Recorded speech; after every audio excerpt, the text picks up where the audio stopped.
Alex wasn't just a billionaire. He was a man loved by women. But he hated love. At 30, he was a man with medium brown skin and a presence that made people pause the moment he entered a room. Women flocked to him, intoxicated by his sharp jawline, deep-set eyes, and the quiet power he carried like a tailored suit. Men respected him or envied him, or both. But Alex didn't care.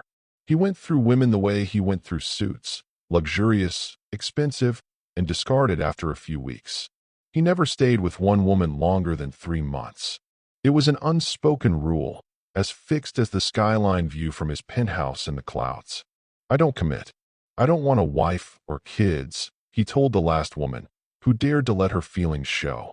They were in the lounge of his penthouse, city lights glittering beyond the glass walls. "All I have to offer you is this."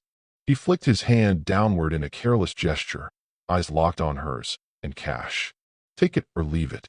For a moment, the woman's eyes glistened with hurt, but then her gaze hardened, and she stepped closer. Silent, she slipped her fingers to the buttons of her blouse and began to undress him. "That's what I thought," Alex murmured, his voice a low, satisfied growl. He leaned back in his leather armchair, watching as the woman's dress pulled around her feet like silk water. To him, this was the perfect arrangement. No strings, no expectations, just pleasure and the quiet hush of dollar bills smoothing over the aftermath. He had built walls as high as his skyscrapers, convinced that love was a weakness, a distraction, a liability, and he intended to keep it that way. At least that was the plan.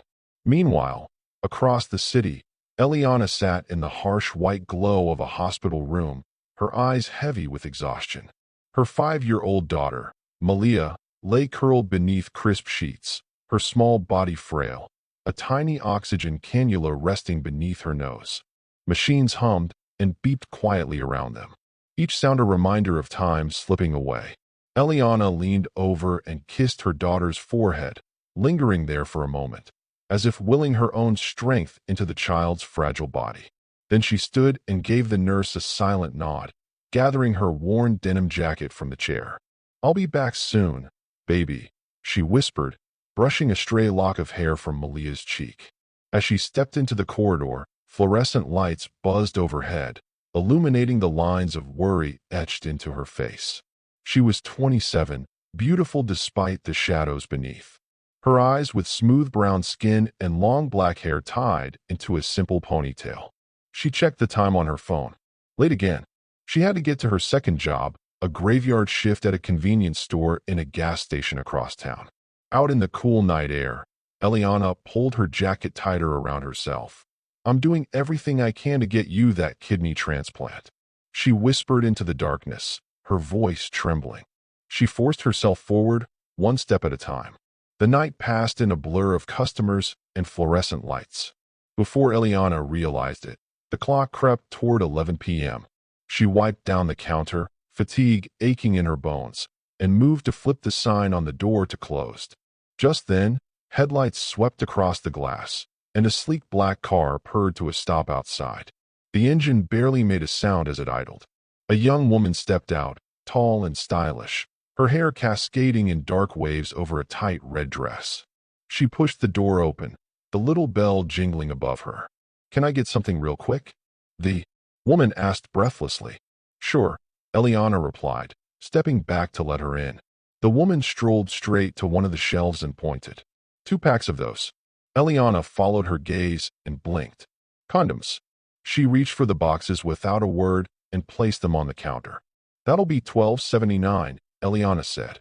The woman handed over a black credit card, the name embossed in gleaming silver letters. "Alex Peterson." Eliana hesitated, frowning. "This isn't your card." The woman's eyes darted away.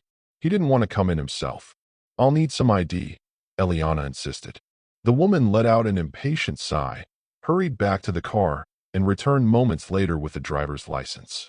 Eliana held it up under the light, studying the photo of a handsome black man with medium brown skin, strong features, and the name Alex Peterson printed below.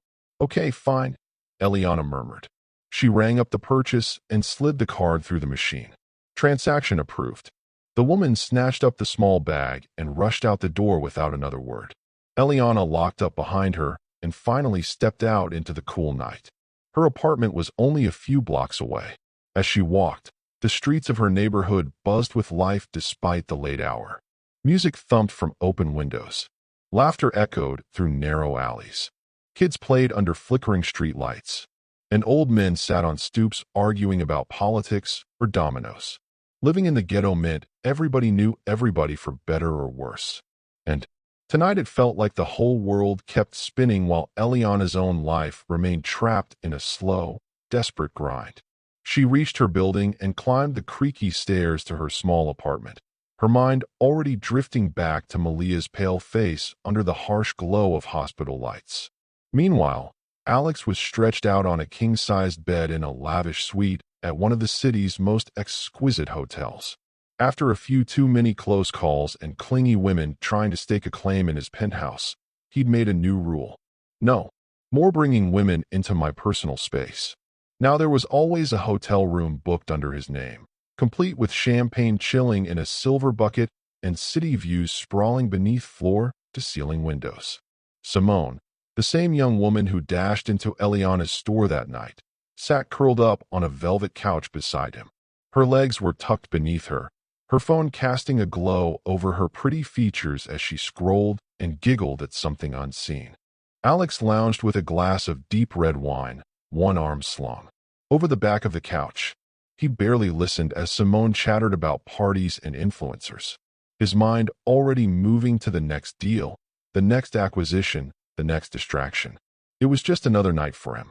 The next morning, Eliana was up before dawn, eyes gritty with fatigue. She dressed quietly, careful not to wake her neighbors through the paper-thin apartment walls, then slipped out into the cool gray of early morning. Her second job awaited her at a sprawling food court directly across from the gleaming towers of Peterson Global Telecommunications Groups and Companies, the empire Alex owned. But Eliana didn't work inside the shining building. She was a groundskeeper. With a broom in one hand and a dustpan in the other, she swept discarded cups, cigarette butts, and plastic wrappers from the tiled courtyard. Nearby, her coworker Sarah mopped the floors and wiped down the food court tables, her rubber gloves snapping as she scrubbed sticky spills.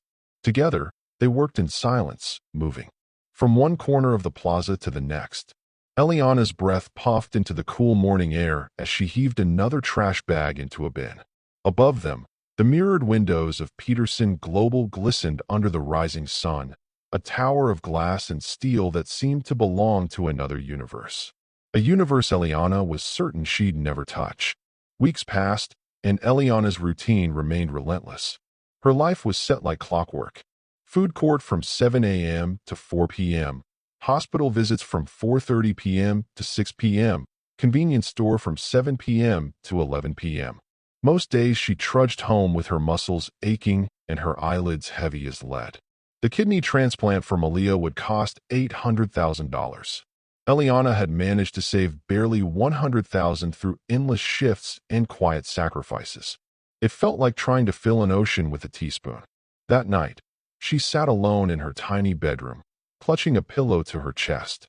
Hot tears spilled down her cheeks, soaking the fabric as she rocked back and forth. "I don't want my baby to die," she whispered into the darkness. Her voice cracked under the weight of her fear. "Please don't take her from me."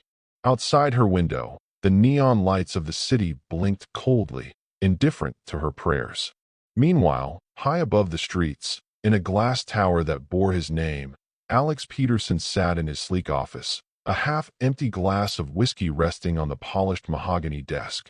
He stared at a framed photograph beside his laptop, a younger version of himself perched on his mother's lap, her arms wrapped lovingly around him. She died when Alex was just 6 years old, leaving him alone with a father who buried himself in work to drown his grief. His father had passed away 2 years ago, and Alex hadn't shed a single tear at the funeral. He had no siblings, no cousins he was close to. The only constant companion in his life was solitude and money. Always like this. His gaze dropped to another photo tucked away in a drawer, a picture he could never bring himself to throw away. In it, he stood beside Selena, the woman he'd once believed he would marry.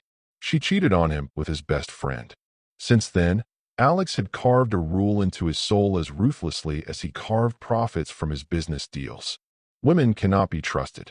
He set the photo face down and leaned back in his chair, voice a low murmur in the silent office. Women are just for fun, Mom. Nothing more. Outside the window, the city sparkled like diamonds scattered across velvet, and Alex sat alone among his millions, convinced that was the only safe way to live. Days later, Alex found himself walking into the food court of the towering complex that housed Peterson Global Telecommunications Groups and Companies. It was something he rarely did. Usually, he stayed tucked away in his private elevator, his own chefs, and the executive dining suite on the top floor. But that morning, a sudden craving for real coffee and perhaps a spark of restless curiosity had drawn him down among the people he barely acknowledged existed. Sunlight streamed through the tall glass windows, glinting off polished tiles and stainless steel counters. The scent of brewed coffee and frying dough hung warm and rich in the air. Across the food court, Eliana and Sarah stood leaning on their brooms, pausing in a rare moment of quiet. "Life is so unfair," Eliana murmured after a long silence, her eyes distant. "My daughter needs a kidney, and some people out there have more money than they could ever spend in 10 lifetimes." Sarah sighed, her expression soft with sympathy. "I'm so sorry, Eliana. I don't know how you manage 2 jobs and still keep going." She paused, shaking her head. "It's just not right." Before Eliana could answer, Sarah's eyes widened like saucers. She sucked in a sharp breath, her hand shooting out to clutch Eliana's arm. "Oh my gosh," Sarah whispered urgently, her gaze locked across the food court. "Eliana, look." "What?" Eliana frowned, turning to follow her friend's stare. Sarah's voice dropped to a reverent hush. "That's Alex Peterson." Eliana blinked, utterly confused. "Who's that?" Sarah looked at her like she just confessed she'd never heard of electricity. "Eliana? Alex Peterson? The billionaire? He owns this whole company. The one with the penthouse in the clouds, the sports cars, the fashion shows, everything." Her voice trembled with excitement. "The man's simply breathtaking. His body is like a dream walking around in skin." Eliana's eyes flicked back across the food court. Alex stood at the counter of a specialty coffee stall, his presence magnetic even from a distance. His athletic frame filled out a perfectly tailored charcoal suit, the fine fabric hugging the sharp planes of his shoulders and chest. Under the crisp white shirt, lean muscles shifted with every subtle movement. Dark eyes surveyed the menu board with cool detachment, unaware of the way conversations halted around him, how women blushed and men unconsciously straightened their postures. Eliana tilted her head, studying him. "He just looks like a man in a suit," she said finally. Sarah gave a strangled gasp. "Girl, no, he's not just a man in a suit. That's Alex freaking Peterson." But Eliana only shrugged, her mind already drifting back to hospital bills, medication lists, and her daughter's pale face. Eliana couldn't tear her eyes away from Sarah's starstruck expression. "Can you ask him for a loan for me?" Eliana said. But Sarah wasn't listening. She was too busy drooling over Alex, her gaze glued to the man standing across the food court. "Sarah," Eliana called, trying to get her attention. No response. "Sarah," she called again, sharper this time, grabbing her friend's arm and giving her a gentle shake. Sarah blinked, snapping out of her daze. "I need a problem so I can ask him for a loan," Sarah murmured, her voice barely a whisper. "Wait, what? He gives loans?" Eliana asked, frowning. "Yes," Sarah said, staring again toward Alex. "How does it work?" Eliana asked. "Call his assistant," Sarah said. "So, how do I get the number?" Eliana asked. "It's in the manager's office," Sarah said, still looking at Alex, who now had his phone pressed to his ear. "I would love to be the boss's wife," Sarah said drily. "He is not our boss, Sarah." "And would you stop drooling?" Eliana said. "He is our boss. He owns this food court." "How long have you been working here again?" Sarah said. "A little over a year." Eliana replied. "And you didn't know he was our boss?" Sarah asked incredulously. "It's first time I'm seeing him here," Eliana said. "Well, he doesn't come here often," Sarah said finally. Just then, a sharp voice cut through the air, snapping both women to attention. "Don't you two have any work to do?" They jumped, whirling around to see Miss Cynthia glaring at them from across the food court, arms folded over her chest, one foot tapping impatiently. Sarah and Eliana exchanged a look, then skewered off in opposite directions, grabbing their brooms as Miss Cynthia's eyes followed them like twin laser beams. That evening, before Eliana left work, she slipped quietly into the manager's office while Miss Cynthia was busy counting the day's receipts. Her fingers trembled slightly as she flipped through the small Rolodex on the desk, searching each card until she found the number labeled Alex Peterson, personal assistant. She scribbled it down on a scrap of receipt paper, then hurried out before anyone noticed. In the locker room, the fluorescent light buzzed softly overhead as Eliana sat on the wooden bench, her hands shaking. She stared at the number for a long moment, her thumb hovering over the keypad on her battered old phone. Finally, she drew in a shaky breath and dialed. After a few rings, a soft, professional voice answered the call. "Hi, this is Eliana Dawson." "Yes, Miss Dawson. How can I help you?" the woman asked politely. "I need a loan, and I was told to contact you," Eliana said, her breath quivering. "Okay," the woman said calmly. After a moment, she said, "Your appointment date is 2 days from now, 4 p.m. sharp." The woman finished, her tone brisk, but kind. "Thank you," Eliana said, her voice small but filled with cautious hope. She hung up, clutching the phone to her chest, her mind racing. 2 days, that's all I have to wait. Maybe this is the break I've been praying for. She closed her locker, wiped her eyes, and headed out into the night, the city lights glimmering above her like distant stars. Eliana hurried to the hospital as the last glow of sunset faded from the sky. She didn't have a shift at the convenience store tonight, which meant for once she'd be able to spend more time with her daughter. Her steps quickened down the familiar hospital corridors, the smell of antiseptic sharp in the air. Just as Eliana walked into the room, she was greeted with a joyful cry. "Mommy!" Malia squealed. Eliana dropped her bag and rushed forward, scooping her daughter into a gentle hug. She kissed the top of Malia's head, breathing in the scent of baby shampoo and hospital sheets. "How is my baby doing?" Eliana asked, settling into the chair beside Malia's bed. Malia beamed up at her, her tiny face pale, but eyes sparkling with love. For a few precious moments, Eliana forgot about hospital bills and double shifts. She held Malia's small hand and listened as her daughter talked about cartoons, nurses, and the colorful stickers she'd collected that day. Meanwhile, high above the city in his sleek office, Alex was poring over a stack of paperwork and financial projections. The glow from his laptop screen reflected in his dark eyes as he reviewed figures and contracts he'd have to finalize the next day. After hours of work, he finally pushed back from his desk and rolled his shoulders. "I'm leaving," he said curtly to his assistant, who looked up in surprise as he strolled fast.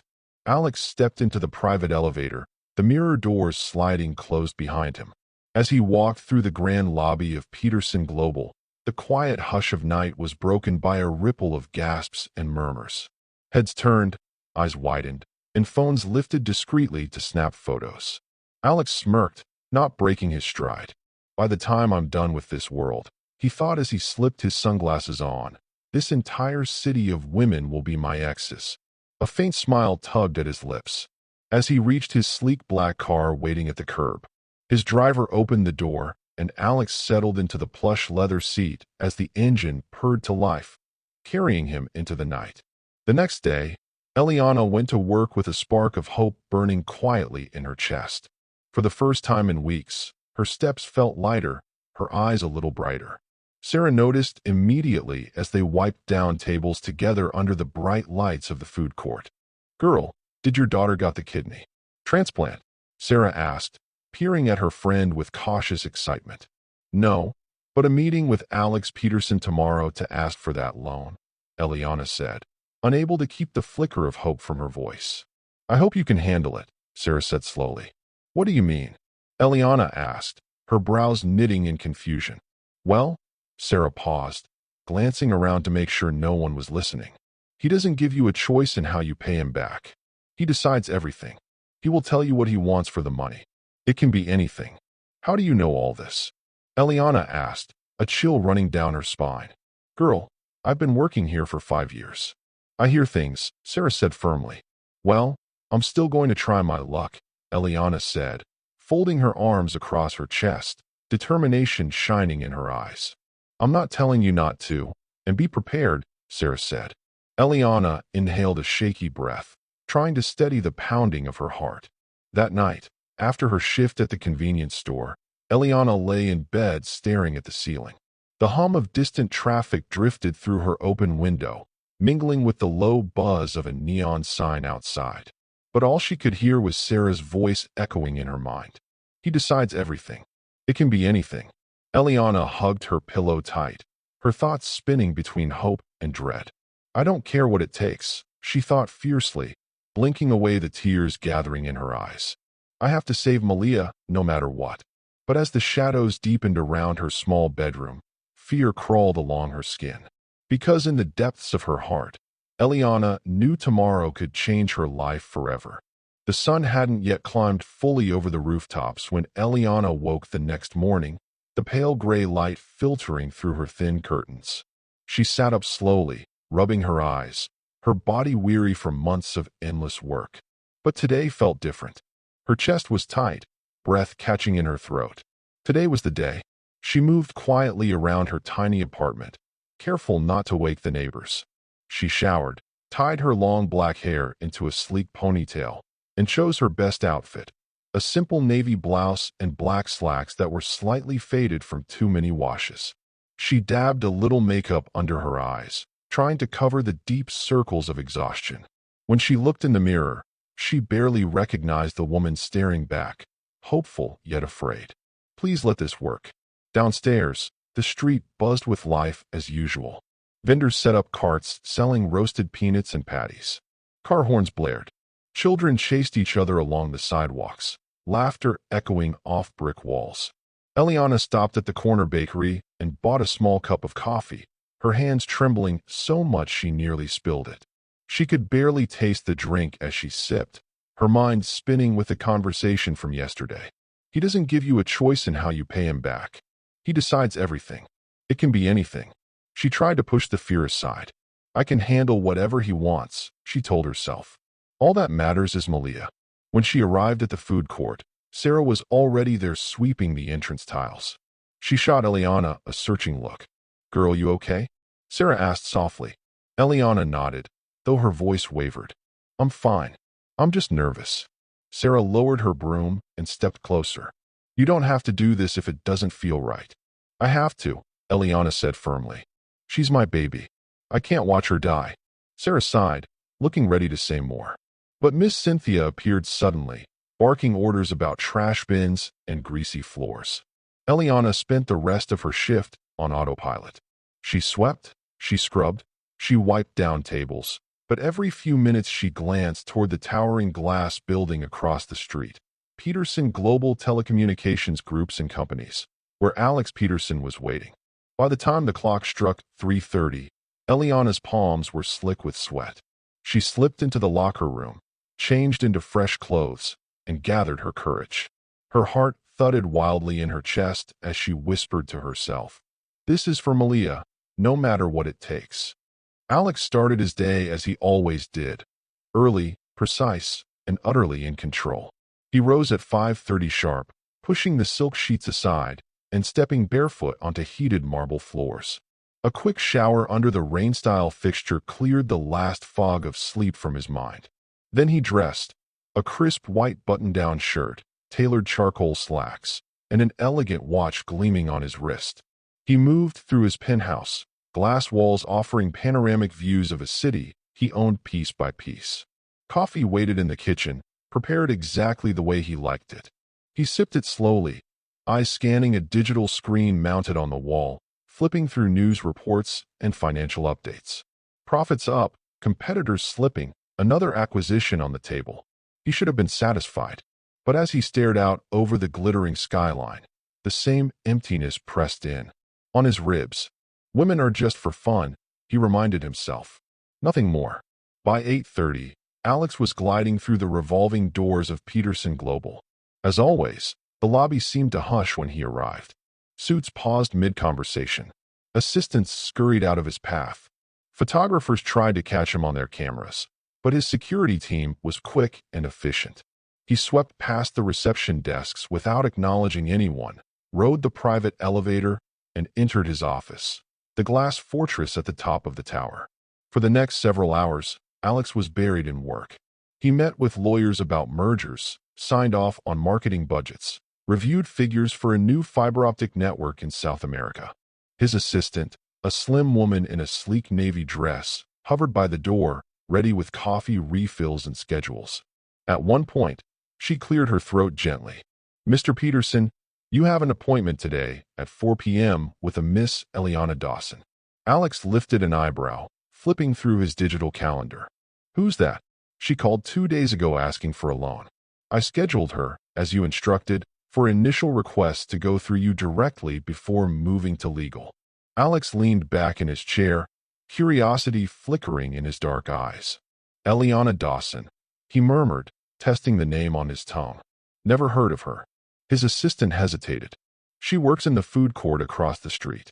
Alex gave a dismissive flick of his fingers. "Well, let's see what she wants." He returned to his spreadsheets, mind already moving on, but a part of him, a small part, wondered who this woman was who dared ask Alex Peterson for help. At precisely 3:55, he rose from his desk, smoothed his suit jacket, and checked his reflection in the darkened glass. He wasn't nervous. Alex Peterson never was. But as he strode toward the small conference room where Eliana Dawson would soon be waiting, something in his chest gave an unexpected tiny twist. Eliana stood outside the gleaming glass tower of Peterson Global Telecommunications, clutching her small purse so tightly her knuckles were white. The building seemed to stretch endlessly into the sky, its mirrored windows catching the afternoon sun and throwing shards of light across the busy street. People in expensive suits moved in and out of the revolving doors, their conversations crisp and hurried, their heels clicking on polished marble. She had never felt so out of place in her life. She drew in a deep breath, trying to steady the shaking in her chest. "You're doing this for Malia." Carefully, she crossed the street and stepped through the towering glass doors. Inside, cool air rushed over her skin, scented faintly with expensive cologne and furniture polish. The lobby was vast and silent, except for the soft murmur of voices and the occasional ding of an elevator. An enormous chandelier glittered overhead. People moved around her briskly, carrying briefcases, tapping on phones, or speaking into discreet earpieces. Eliana paused near the reception desk, feeling small and invisible among the polished executives. A young woman in a sleek navy suit approached her with a polite, professional smile. "Can I help you, miss?" Eliana swallowed, summoning her courage. I have an appointment with Mr. Alex Peterson. My name is Eliana Dawson." The woman's smile never wavered. She tapped quickly on her tablet, then nodded. "Yes, Miss Dawson. Please follow me." Eliana followed her through the lobby, her sneakers squeaking slightly on the marble floors. She caught glimpses of artwork in gilded frames, silent security guards, and offices with glass walls where men and women in business attire held intense discussions. Her heart pounded harder with every step. They stopped before a set of dark wooden doors. "He'll be with you shortly. Please have a seat," the assistant said, gesturing toward a row of sleek leather chairs lining the corridor. Eliana sank into one, clutching the straps of her purse so tightly they dug into her palms. Stay calm. Just ask for the money. It's for Malia. Nothing else matters. A few minutes ticked by, each second stretching like an hour. She forced herself to breathe, but her stomach twisted tighter and tighter. Then she heard footsteps approaching, measured, confident, unmistakable. She looked up and saw Alex Peterson striding down the hallway toward her, his presence so powerful it seemed to ripple through the air. He paused in front of her, dark eyes cool and assessing. "Eliana Dawson?" he asked. Eliana tried to speak, but her voice caught in her throat. "Why, yes, sir. I am Eliana," she stammered, her voice trembling as she stared up at him. "Let's go," he said coolly, gesturing for her to follow him into a nearby conference room. Eliana trailed behind him, feeling like she was floating outside her own body. The room was sleek and modern, glass walls and chrome accents, a long table stretching between them. They sat. Eliana's eyes darted nervously around the room, unable to settle anywhere for long. "So, how may I help you, Miss Dawson?" he asked, looking straight into her eyes, his tone unreadable. "I need a loan," she said, swallowing hard. "How much?" he asked without missing a beat. 11 million. "I need it for," Eliana began, but he held up a hand, cutting her off. "I don't need to know what you need it for," he said sharply. "That's not my business." He reached into his suit jacket and pulled out a checkbook, flipping it open with practiced ease. "This is what will happen," he continued, his eyes raking slowly over her. "I will give you 5 million. That's your price for 1 week in my bed. Take it or leave it." Eliana's breath caught. "You want me to sleep with you?" she asked, her voice cracking. "I like having fun with women," he said, leaning back in his chair, studying her reactions. "And the fact that you work at the food court means you don't make that much to pay me back. So, as payment, I want to be inside you every night for 1 week." Her heart thudded painfully in her chest. "Will I be able to go anywhere?" she asked, thinking immediately of her daughter. "If you wish, but no work for that week." A single tear slid down Eliana's cheek as her mind raced with Malia's fragile face in a hospital bed. After a beat, "Okay, I accept," Eliana said, voice shaking but firm. Alex smirked, his lips curling faintly. "Great." He pulled out his phone and dialed swiftly. When the line connected, he spoke without emotion. "Please remove Eliana Dawson from the schedule for the next 10 days. He ended the call and tucked the phone back into his jacket pocket. "But you said 1 week," Eliana whispered. "I know. Thought you might need a few days after to rest," he said, his voice low and smooth. He reached over and pulled open a sleek drawer. From it, he took out a stack of papers clipped together neatly. "This is a non-disclosure agreement. You can tell no one about this arrangement.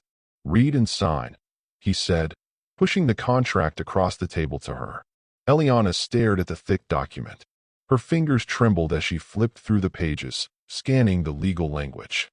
She swallowed the lump in her throat, picked up the pen, and signed. She pushed the signed contract back to him and stood, her knees feeling like water. "There's more," he said, stopping her before she could turn away. "Someone will pick you up tomorrow and take you to my penthouse. Don't bring anything." He stood and walked to the door, opening it for her with a calm, practiced elegance. "I'll see you tomorrow, Miss Dawson," he said, handing her a check. She glanced down and saw the number, $2,000,000, and her breath caught in her throat. "Yes, sir," she replied softly, her voice barely above a whisper. Then she turned and walked out, the check clutched tightly in her shaking hand, her entire world tilted on its axis.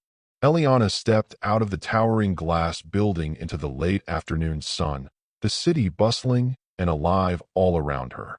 But to her it felt as if everything had gone silent. She moved through the crowds like a ghost, clutching the check so tightly it crumpled in her fist. The paper felt impossibly light for what it now represented, a price tag on her body, her dignity, and maybe, just maybe, her daughter's life. Her mind spun with Alex's words. "I want to be inside you every night for 1 week." She felt sick. Her stomach twisted so hard she thought she might vomit right there on the sidewalk, but she forced herself to keep walking, her breath shaky as she made her way toward the hospital. By early evening, Eliana was sitting beside Malia's hospital bed. She smoothed her daughter's curly hair back from her forehead, pressing gentle kisses against her warm skin. Malia was awake, her big brown eyes glowing as she clutched a stuffed bunny with one hand. "Mommy, why are you sad?" Malia asked in a small, curious voice. Eliana blinked rapidly, trying to clear the tears threatening to spill. She forced a smile and cupped her daughter's cheek. "I'm not sad, baby. I'm just tired." Malia studied her mother's face for a moment, then snuggled closer. "I love you, Mommy. I love you too, my sweet girl, more than anything in this world." As the machines beeped gently around them, Eliana sat there staring down at Malia's small, fragile body. "I'll do anything for you," she thought desperately. "Even this." She felt the weight of the check in her purse, a promise of hope and a shackle all at once. Tomorrow, her life would change forever. But tonight, she let herself hold her daughter close, inhaling the soft scent of baby shampoo and hospital antiseptic, pretending for just a few hours that everything was still okay. Meanwhile, across town, Alex sat in the plush leather booth of an upscale sports bar, neon lights flashing against the polished wood and the low hum of conversation buzzing around them. He leaned back casually, nursing a glass of top-shelf bourbon, as he glanced at the big screens overhead where a basketball game played.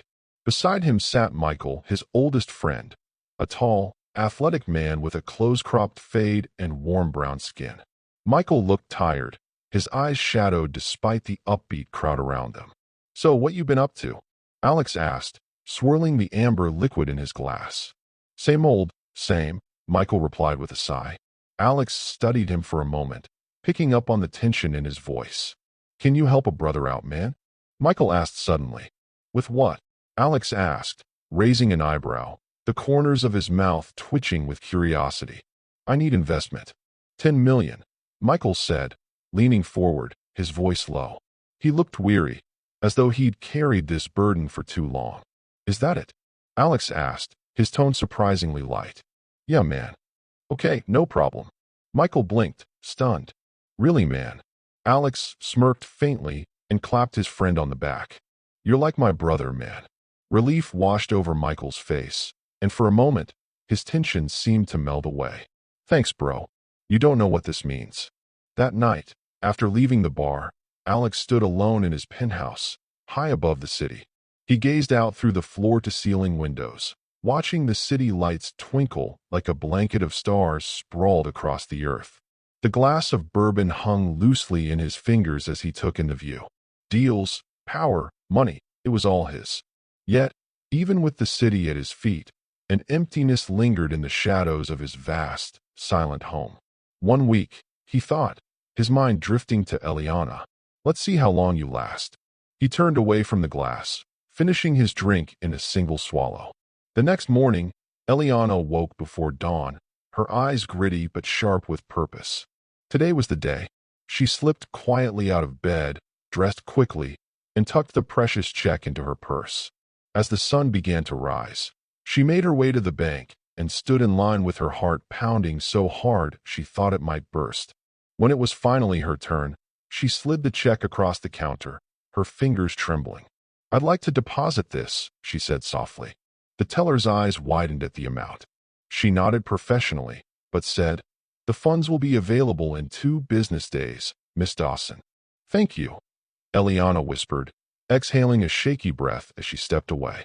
2 more days, she thought, clutching the deposit slip. Just 2 more days.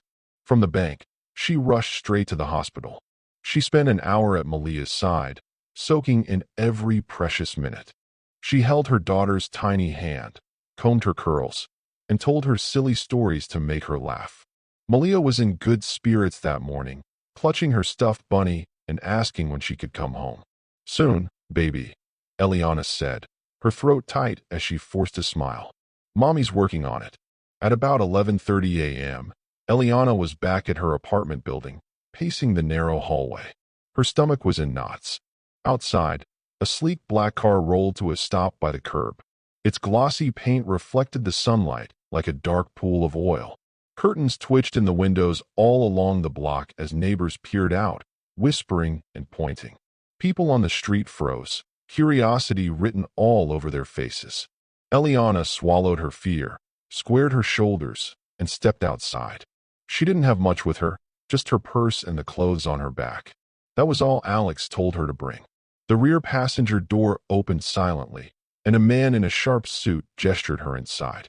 She climbed in, settling into the cool leather seat as the door closed gently behind her.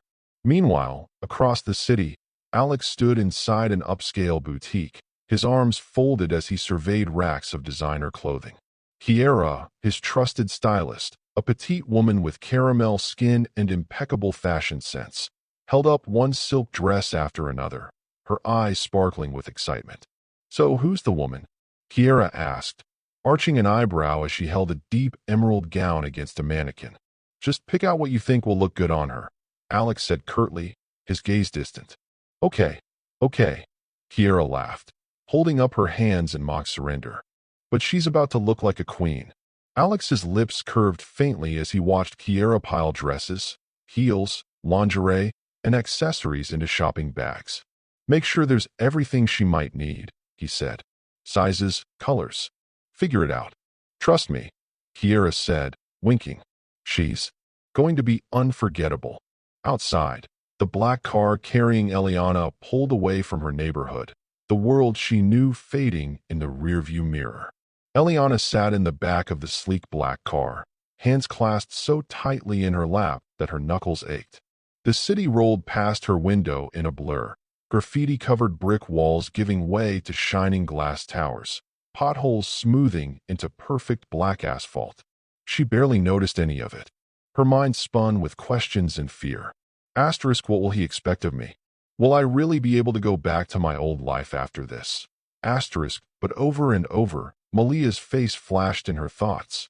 Her small, brave smile, the soft weight of her hand in Eliana's own. I'm doing this for you, baby.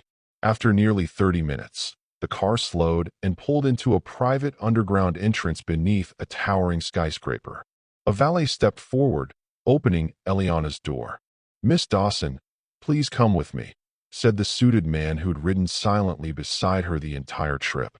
She followed him through a gleaming corridor lined with modern art and softly glowing lights, the marble floors so polished they reflected every step. An elevator awaited them at the end of the hallway. The man pressed a small panel, and the doors slid open silently. Inside, they rode upward in silence, higher and higher until Eliana's ears popped. When the doors finally opened, she stepped out into another world. The penthouse was vast and bathed in natural light pouring through towering glass walls. White marble floors gleamed beneath her feet. Plush modern furniture in shades of cream and silver filled the open living space. Huge windows offered a sweeping view of the entire city sprawled below like a glittering map. Eliana felt as if she'd stepped onto the set of a movie. A woman with caramel skin and stylish curls approached her, a bright smile lighting her face. She wore a chic jumpsuit and carried several glossy shopping bags. Hi, you must be Eliana. I'm Kiera, Alex's stylist. Hi. Eliana stammered, glancing nervously around the sprawling room. Kiera beamed. We've got lots to do. Come on, I've got outfits, shoes, lingerie, accessories, everything. Alex wants you looking perfect.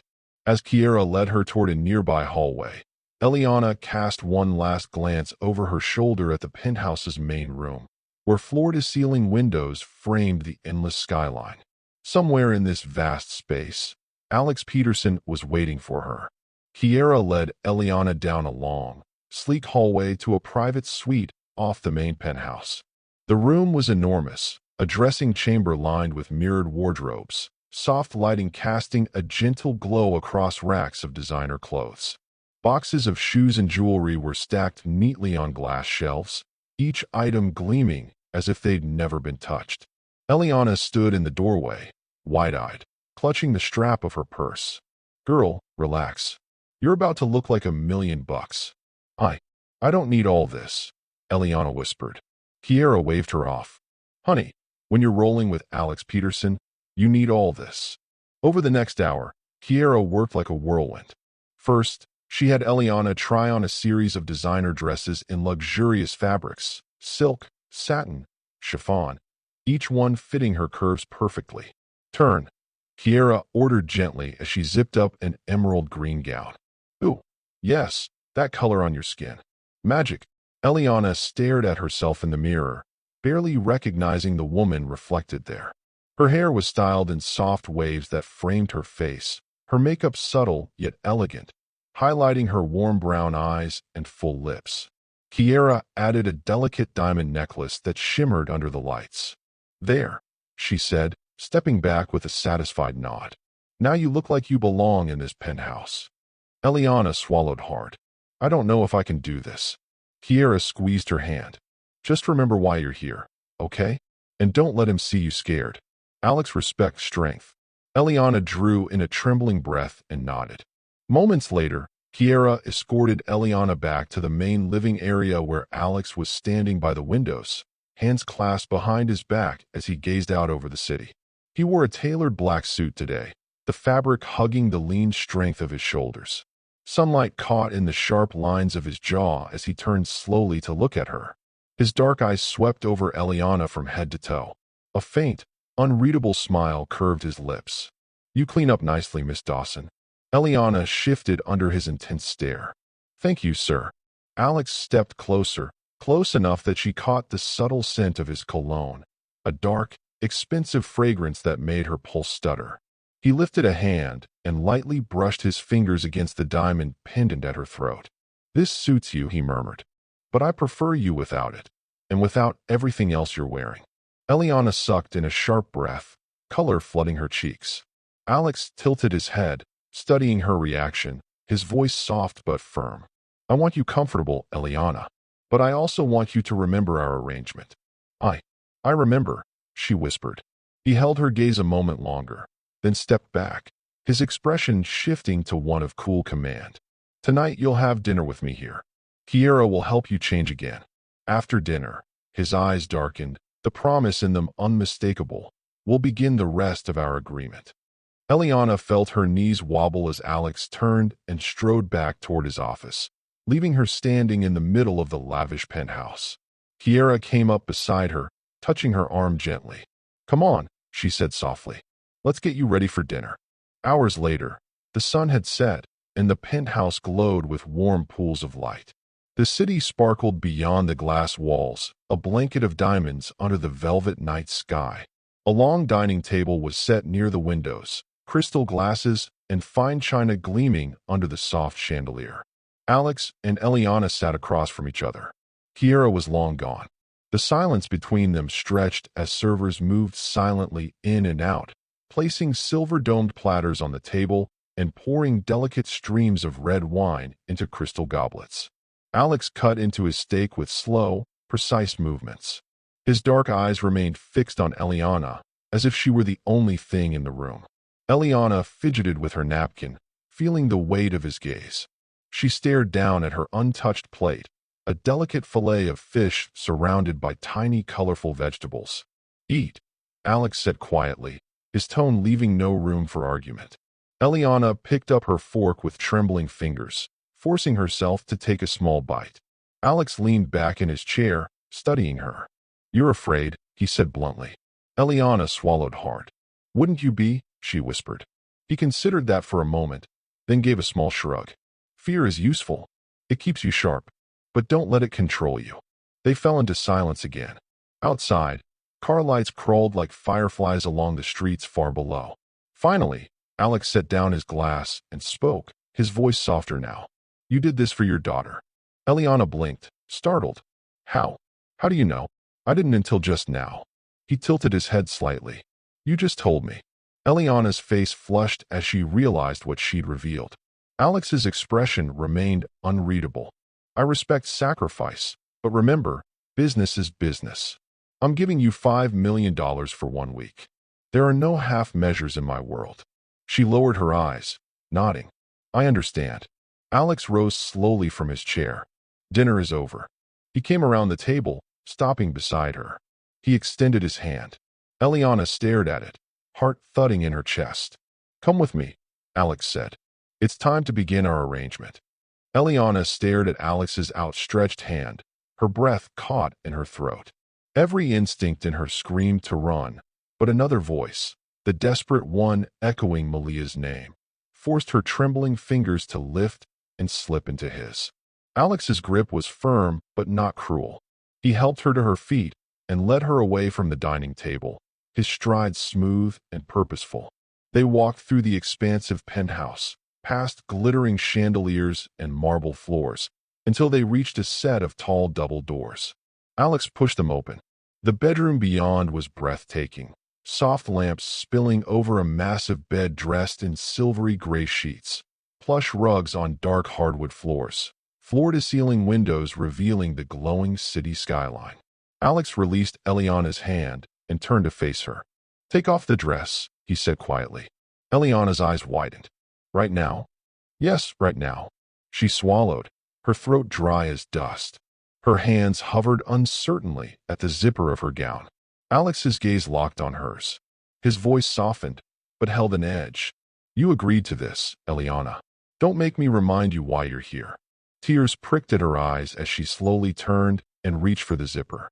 The silky fabric slid down her shoulders, pooling soundlessly at her feet. She stood there in delicate lace lingerie, arms crossing over her chest instinctively. Alex's eyes traveled over her, darkening. You're beautiful, he murmured, stepping closer. He lifted a hand and gently tilted her chin up so she was forced to meet his gaze. Asterisk, asterisk, I won't hurt you. But make no mistake, I intend to have you every way I want. Eliana's breath came in shallow gasps. Come, Alex said, backing toward the bed, drawing her with him. He sat on the edge of the mattress and pulled her gently between his knees. For a moment, he simply studied her face, unreadable. Then he pressed a soft kiss to her collarbone. Eliana's eyes fluttered closed, a shiver running through her. You belong to me this week, he whispered at her ear. For Malia, she reminded herself fiercely. Scene continues behind closed doors. Afterward, Alex stood at the window, the city lights casting a shimmering glow across his bare shoulders. For a few long moments, the only sound in the penthouse was the distant hum of traffic. Eliana lay on the bed, trying to steady her breath, skin still tingling where he'd touched her, feeling exposed and uncertain. Finally, Alex spoke, quiet but edged. Don't mistake what happened just now for anything other than what it is. I know. He turned slightly, eyes finding hers. You're here because of a deal, nothing else. I told you I wouldn't hurt you, and I won't. But I expect you to be available to me whenever I want you. No hesitation. Eliana nodded slowly. I understand. He exhaled and raked a hand through his hair. Go take a shower. Kiera left you some things in the bathroom. Put on whatever you're comfortable in and get some rest. He turned back to the window, dismissing her without another glance. Eliana rose on trembling legs, gathered the silk sheet around herself, and moved toward the bathroom. At the doorway she paused, glancing back at Alex's silhouette against the night. A swirl of fear and exhaustion, and a tiny spark of something she wouldn't name, turned in her chest. Just 1 week, she whispered as she closed the bathroom door softly behind her. I can survive 1 week. Eliana rose from the bed on trembling legs. She gathered the silk sheets around herself and moved toward the bathroom. As she stepped inside, she paused, glancing back at Alex's tall figure silhouetted against the night sky. A swirl of emotions churned in her chest. Fear, exhaustion, and a tiny spark of something she couldn't name. Just 1 week, she reminded herself as she closed the bathroom door softly behind her. I can survive 1 week. The next morning, sunlight filtered through the floor-to-ceiling windows of the penthouse, spilling golden light across the bed, but Alex was already gone. Eliana stirred slowly, feeling the empty space beside her. She reached out instinctively, fingertips brushing cool sheets where his warmth used to be. A hollow ache settled in her chest as she sat up and pulled the blanket tighter around herself. Meanwhile, across the city, Alex sat behind his sleek mahogany desk, crisp in a tailored navy suit. Papers were neatly stacked beside his laptop, a fresh espresso steaming at his elbow. But instead of studying contracts, Alex leaned back in his chair, his mind elsewhere. He shook his head slightly, a faint grin playing at the corners of his mouth. Who still uses those phones at this day and age? He murmured under his breath, recalling the battered, outdated phone he'd glimpsed in Eliana's purse the night before.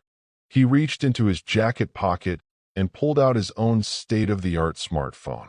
With a few taps, he called Kiera. Hello, Alex, Kiera answered, her voice bright and professional. Get me the latest phone model from the store, Alex said briskly. And send it to Eliana now. Yes, sir, she replied without missing a beat. Alex chuckled softly as he ended the call. He tossed his phone onto the desk and leaned back, an amused glint in his dark eyes. At least she'll look like she belongs in my world, he thought. He picked up his coffee and took a slow sip, his thoughts still lingering on Eliana and the way she'd looked beneath him the night before. Later that morning, Eliana was sitting quietly on the edge of the massive bed, still wrapped in a soft silk robe. She couldn't stop glancing around the penthouse, feeling like an intruder in a world of polished marble, priceless art, and silent luxury. She'd barely touched the breakfast that a silent housekeeper had brought up on a silver tray. Her thoughts were a tangled mess of exhaustion, guilt, and worry for Malia. She was about to rise and look for her clothes when a gentle knock came at the bedroom door.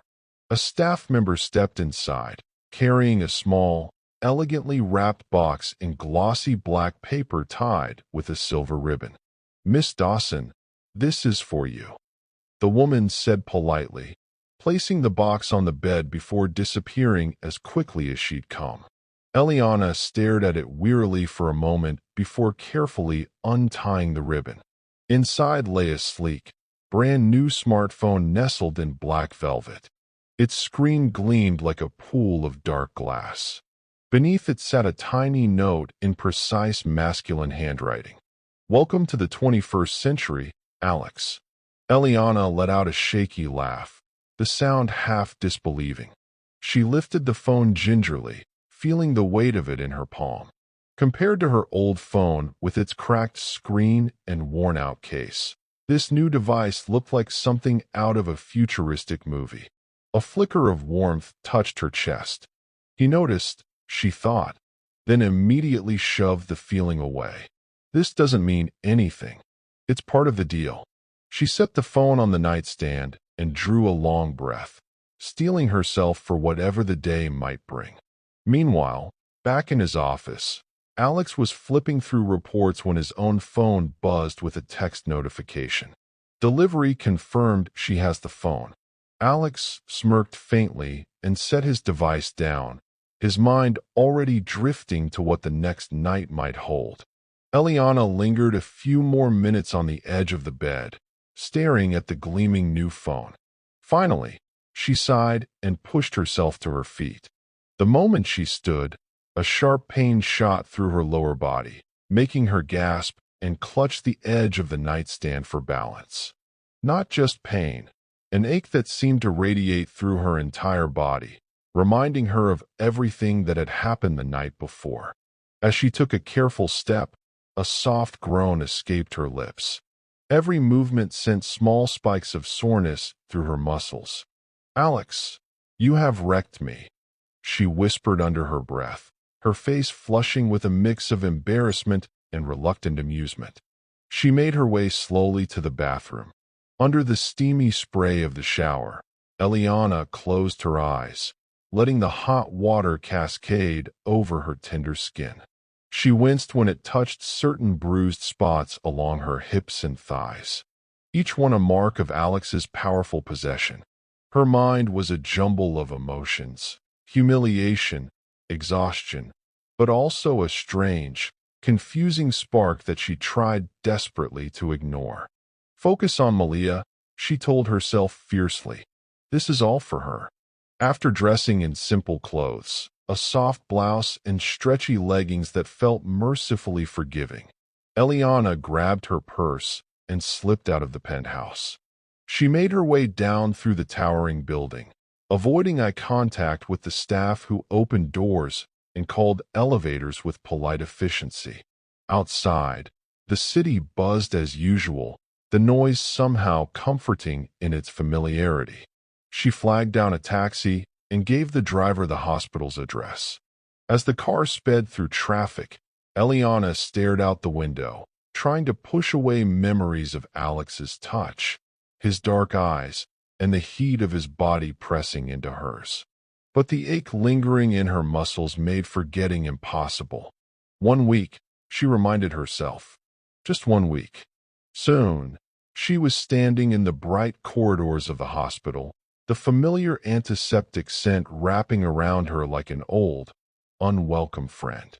She took a deep breath and stepped into Malia's room, her heart squeezing as her daughter's eyes lit up. "Mommy!" Malia cried, reaching out her small arms. Eliana crossed the room and gently hugged her daughter, ignoring the sharp twinge in her hips. "How's my baby doing today?" she asked, forcing brightness into her voice. Malia giggled, clutching her stuffed bunny tight. "I got a new sticker." Eliana smiled, blinking back tears. In that moment, every bruise, every ache felt worth it. By late afternoon, Eliana returned to the penthouse, her steps slow and cautious as she entered the private elevator. The doors slid open directly into the massive living space, where soft music played from hidden speakers. Alex was there, standing by the windows in yet another impeccable suit, a tumbler of amber liquid in his hand. He turned as she entered, his gaze sweeping over her from head to toe. "You went to the hospital." It wasn't a question.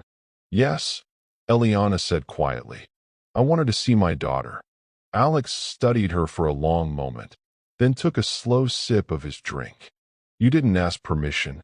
Eliana stiffened, her pulse skipping. "You said I could go anywhere. You just said no work." A faint smirk tugged at Alex's lips. "True, I did say that." He stepped closer, close enough that she could see the gold flecks in his dark eyes. "How is she?" he asked suddenly, his tone softer than she expected. Eliana blinked, caught off guard. "She's okay today. She was happy to see me." Alex nodded once. "Good." He reached out and gently brushed a lock of hair from her face. "Come sit." He guided her to the plush sofa and poured her a glass of water, his fingers brushing hers as he handed it over. For a few moments, they sat in silence, the city glowing outside the tall windows. Then Alex leaned forward, his elbows resting on his knees. "Tonight," he said, voice dropping lower. "You're mine again." Eliana felt a shiver run through her, fear and something darker twisting inside her chest. "I know," she whispered. Alex tilted his head, studying her as though searching for secrets beneath her skin. "I like that you're honest," he said finally. "But I also like that you obey." He stood, extending his hand once more. "Let's continue where we left off." Eliana hesitated for a heartbeat. Then she placed her trembling hand in his, letting him draw her to her feet. Alex studied her for a long moment, his dark eyes scanning every inch of her face. Then, in a low voice, he asked, "How much can you handle?"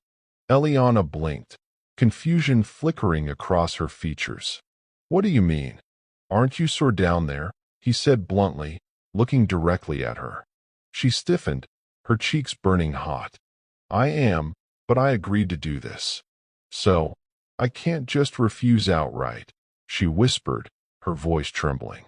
Alex's gaze softened slightly, though his expression remained unreadable.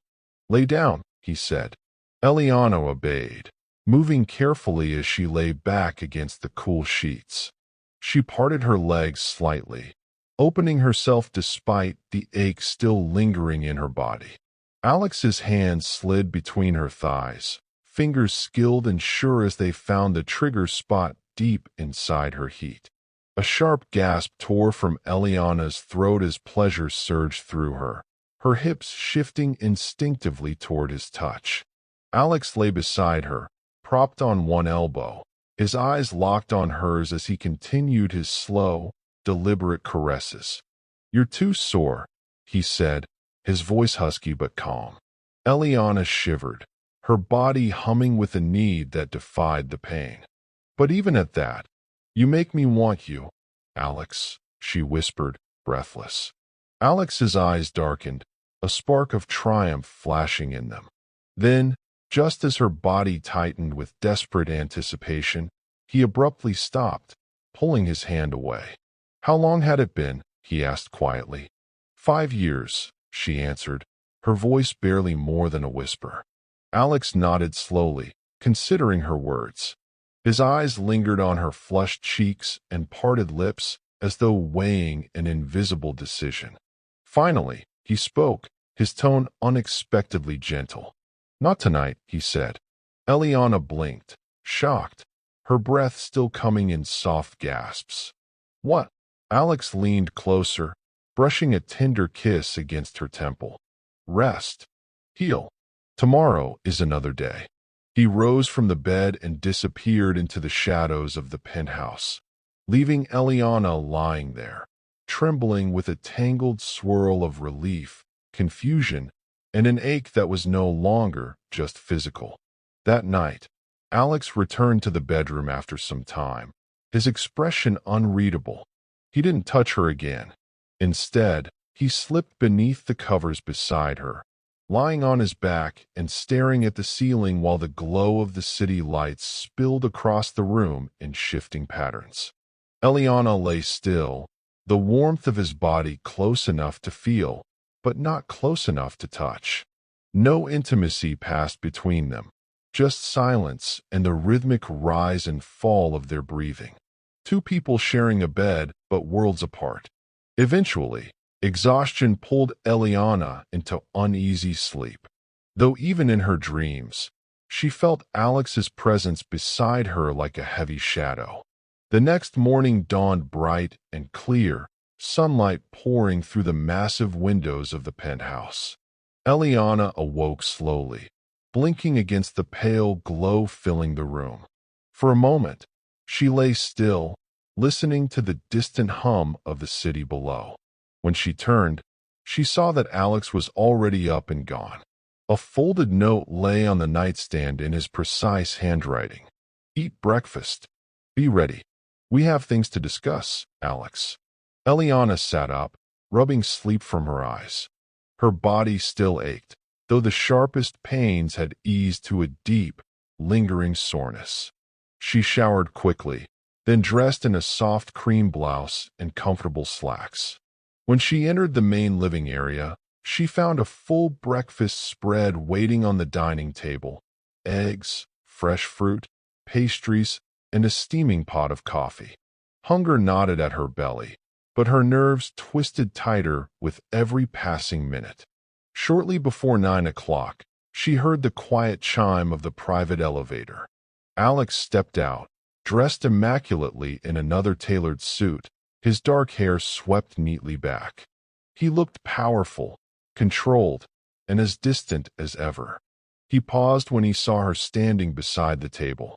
His eyes swept over her, lingering for a heartbeat before he spoke. "Good, you're up." Eliana swallowed. "You wanted to talk?" Alex nodded, moving closer, his gaze sharp and assessing. "Yes, we have arrangements to finalize. And there's something else you should know," Alex said, his deep voice smooth but edged with authority. Eliana felt her pulse spike as she clasped her hands together, waiting. Alex gestured for her to sit. He took the chair across from her at the dining table, steepling his fingers as he studied her face. First, he began. "Your check cleared this morning. The funds are in your account." Relief exploded in Eliana's chest, so sudden it nearly stole her breath. She let out a shaky laugh, pressing her fingers to her lips. "Thank you," she whispered, tears stinging her eyes. "Thank you so much." Alex inclined his head slightly, acknowledging her gratitude without emotion. "Now," he continued, "I'll have my legal team coordinate payment directly with the hospital for your daughter's transplant. There will be no delay in the process. I've already instructed my people to handle the paperwork." Eliana's eyes widened. You did that already." "I don't waste time, Eliana," Alex said flatly. She blinked rapidly, the magnitude of what he was doing sinking in. Alex leaned back in his chair, his gaze sharpening. "But there's something else you should understand." He paused, his silence stretching between them like a taut wire. "Everything that happens between us is private. I meant what I said about the non-disclosure. If you speak about this arrangement to anyone, the consequences will be severe." Eliana swallowed, her throat suddenly dry. "I won't tell anyone. I promise." Alex nodded once, then his tone shifted, softening a fraction. "And Eliana?" She looked up, startled by the way he spoke her name. "I don't want you thinking this is charity," he said. "You agreed to a deal. I'm fulfilling my part. You'll fulfill yours. That's how I operate." Eliana nodded, her voice trembling. "I understand." Alex tilted his head slightly. "Do you regret your decision?" A long silence followed as Eliana struggled for words. Finally, she shook her head slowly. "No, not if it means saving my daughter." Alex held her gaze, his eyes unreadable. "Good," he said quietly. He stood and adjusted the cuffs of his suit jacket. "Eat your breakfast. We'll be leaving shortly." "Where? Where are we going?" Eliana asked cautiously. Alex paused, a faint smirk touching his lips. "To the hospital," he said. Later that day, Alex and Eliana stood side by side in the bright, sterile corridors of the hospital. The faint scent of antiseptic hung heavy in the air, and the rhythmic beeping of machines echoed softly from nearby rooms. Across from them stood Dr. Ellis, a kind-eyed man in his early 50s, wearing a crisp white coat and a stethoscope slung around his neck. He held a clipboard close to his chest as he spoke. "So, when can the surgery commence?"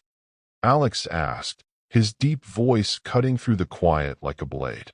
Dr. Ellis glanced between them, his expression cautious but hopeful. "We'll prep her today," he said. "The surgery will be done tomorrow." "Good," Alex said with a single decisive nod. While the men spoke, Eliana slipped into Malia's hospital room. She moved quietly to the bedside where Malia lay propped up on soft pillows, clutching her stuffed bunny. The little girl's big brown eyes lit up as soon as she saw her mother. "Mommy," she chirped. Eliana bent to kiss her forehead. "Hey, my sweet girl."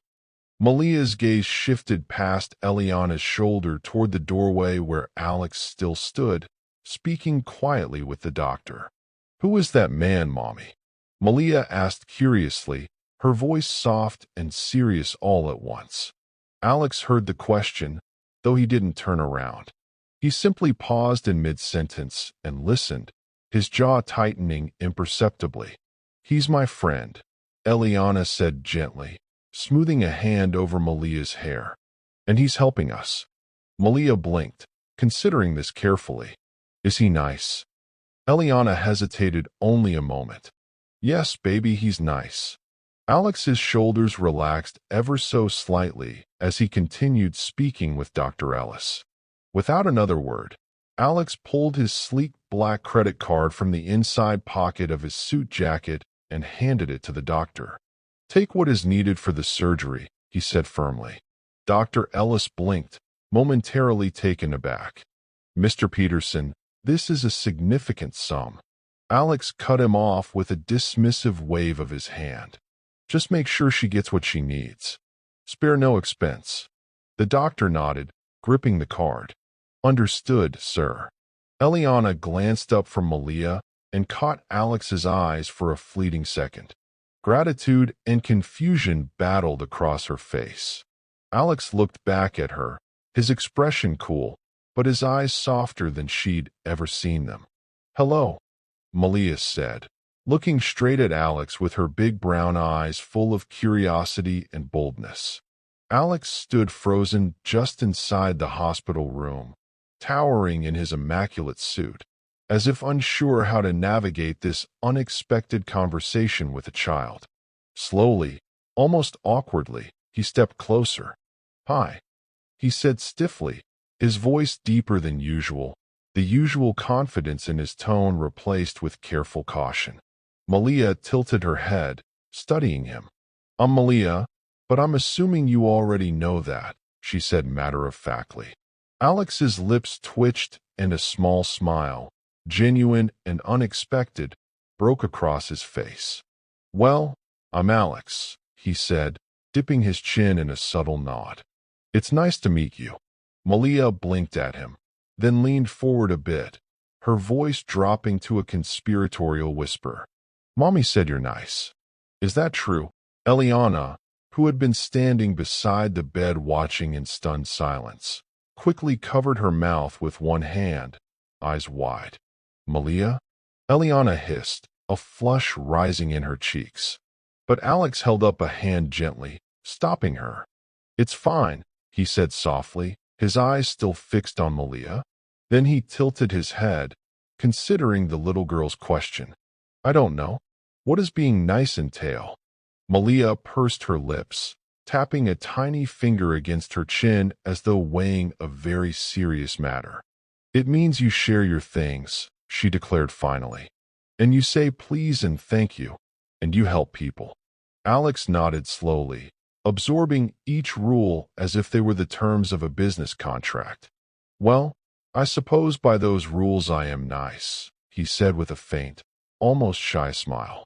Malia grinned and held out her small hand. "Nice to meet you, Alex." Alex glanced at her tiny fingers, then wrapped his much larger hand gently around hers, giving it a careful shake. "Nice to meet you, too, Malia." Eliana watched the exchange, emotions swelling in her chest until she could hardly breathe. In that quiet moment, Alex Peterson, billionaire playboy, a man who claimed to hate love, looked almost human. Before they left the hospital, Malia's eyelids grew heavy. Her small body sank deeper into the bed as sleep gently pulled her under. Eliana sat at her bedside, stroking her daughter's curly hair. She leaned forward and pressed a soft kiss to Malia's forehead, whispering, "Mommy loves you, baby." Alex stood nearby, silent and watchful. He kept his hands in his pockets, his expression guarded, but his eyes never left Eliana and Malia. A few minutes later, they slipped quietly out of the hospital room. As they walked down the long corridor, Alex reached out and placed his hand lightly against the small of Eliana's back, a protective gesture so subtle she almost didn't notice it. Soon after, they returned to the penthouse. The elevator doors glided open, revealing the spacious, gleaming living area bathed in afternoon sunlight. Without a word, Eliana drifted into the living room, her mind weighed down with exhaustion and worry for the day ahead. She sank onto the plush sofa, staring blankly at the skyline through the glass walls. Alex paused beside her for a moment, as if considering whether to say something. Then he turned and headed down the hallway to his study, the soft click of the door closing echoing faintly behind him. Alex sat alone in his study, the room dim and hushed, the scent of polished wood and faint traces of his cologne lingering in the air. He rested his elbows on the desk, steepling his fingers beneath his chin as he stared at the sleek surface. For a long while he sat there in silence, as though weighing the events of the day. Malia's candid questions, Eliana's quiet courage, the sight of a child who might not have a future without him. Finally, he pulled open a drawer in his desk and reached inside. His fingers closed around the cool edge of a frame, and he lifted it gently into the light. It was an old photograph, the colors slightly faded with time. In the picture, a woman with warm brown skin and a radiant smile held a little boy in her arms. Her eyes sparkled with joy as she kissed his cheek. The boy was Alex, just 4 years old. A grin stretched across his small face, full of innocence and love. Alex traced the image with his thumb, his jaw tightening as memories he rarely allowed himself to feel threatened to rise. "Mom," he murmured under his breath, his voice so soft it barely reached his own ears. Outside the study doors, the city glittered as dusk fell, unaware of the man who sat alone inside, caught between the past and a future he wasn't sure he wanted. That night, long after the lights of the city had twinkled on, Alex stepped out of his study. He found Eliana sitting on the edge of the bed, staring out the window, her face illuminated by the soft glow of the skyline. He paused in the doorway for a moment, his dark eyes lingering on her, something unreadable flickering across his expression. Then he crossed the room and reached for her hand. When he pulled her gently into his arms, there was something different in his touch. Gone was the hard, possessive edge that had defined their earlier nights. Instead, he held her carefully, as though afraid she might break. He kissed her slowly, deeply, his lips lingering against hers. And when he lowered her to the bed, he wasn't rough. He made love to her tenderly, burying himself deep inside her with long, deliberate movements that sent waves of heat rolling through her entire body. Eliana's breath came in soft, trembling gasps as her legs wrapped around his waist, instinctively pulling him deeper. Each thrust was a gentle claim, his hands caressing her sides, his mouth trailing soft kisses across her jaw and down her neck. It felt different, intimate, almost reverent. He made love to her like he loved her. Afterward, Alex lay beside her, their bodies still entwined, his chest rising and falling slowly as he caught his breath. He brushed his thumb across her cheek, studying her face in the low light. "You're a good mother," he said quietly, his voice low and sincere. Eliana blinked, stunned by the unexpected softness in his tone. She opened her mouth to respond, but no words came. Instead, she simply stared at him, her heart thudding in her chest, caught between disbelief and a fragile spark of hope. Eliana blinked again, searching his eyes. "You're a good mother," Alex repeated, his thumb still lightly brushing her cheek. She swallowed hard, her voice a whisper. "You don't know that."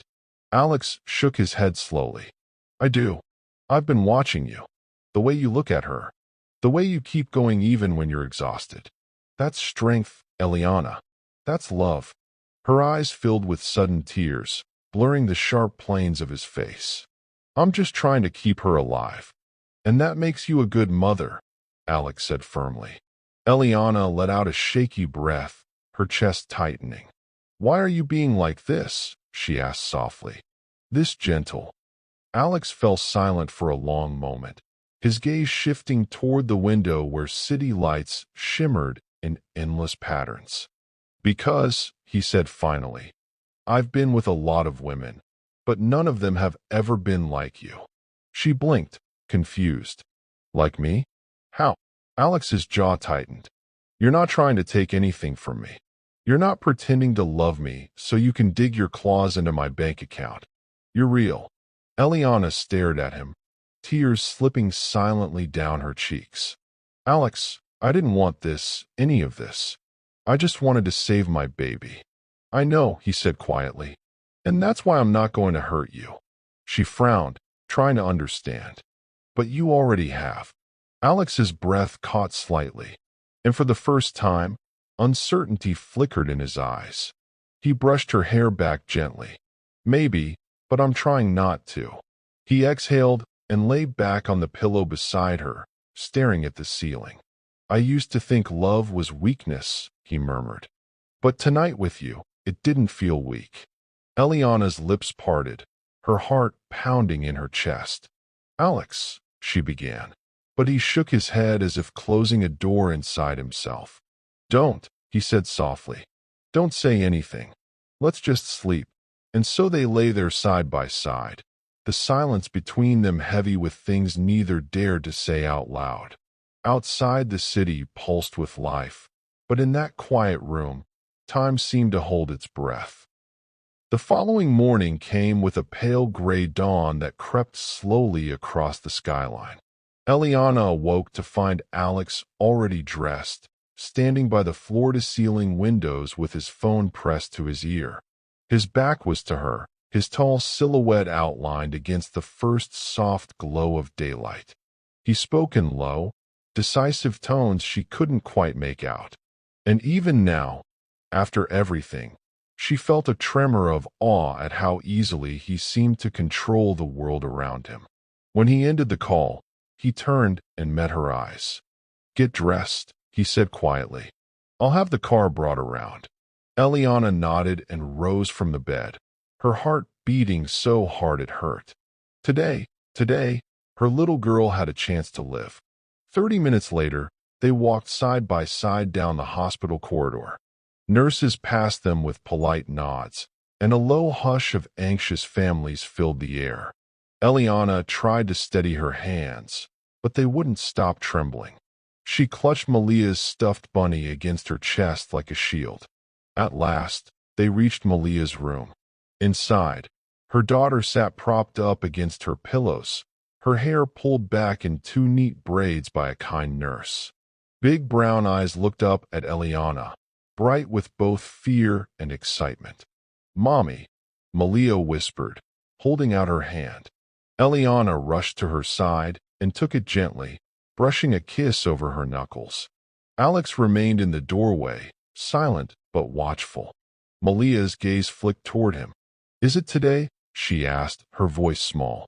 "Yes, baby," Eliana said, her throat thick. "Today. Will you stay?" Malia asked, looking up at Alex with that unguarded curiosity children have. Alex cleared his throat, and for a moment, something almost pained flickered in his expression. "If you want me to," he said finally. Malia nodded solemnly. "Okay." The doctor appeared at the door then, clipboard in hand. "It's time," he said gently. Eliana bent over her daughter, pressing a trembling kiss to her forehead. "I love you so much," she whispered, fighting tears. "I love you, too, Mommy," Malia murmured, her little hands squeezing tight. They watched as the nurse gently lifted Malia's bed rails and began to wheel her down the hall toward the operating room. Eliana's vision blurred as she followed alongside, her fingers brushing Malia's until the very last moment when she had to let go. When the doors closed between them, Eliana pressed her palms to the glass and bowed her head. Alex stepped up behind her, resting a steadying hand on her back. "She's in good hands," he said quietly.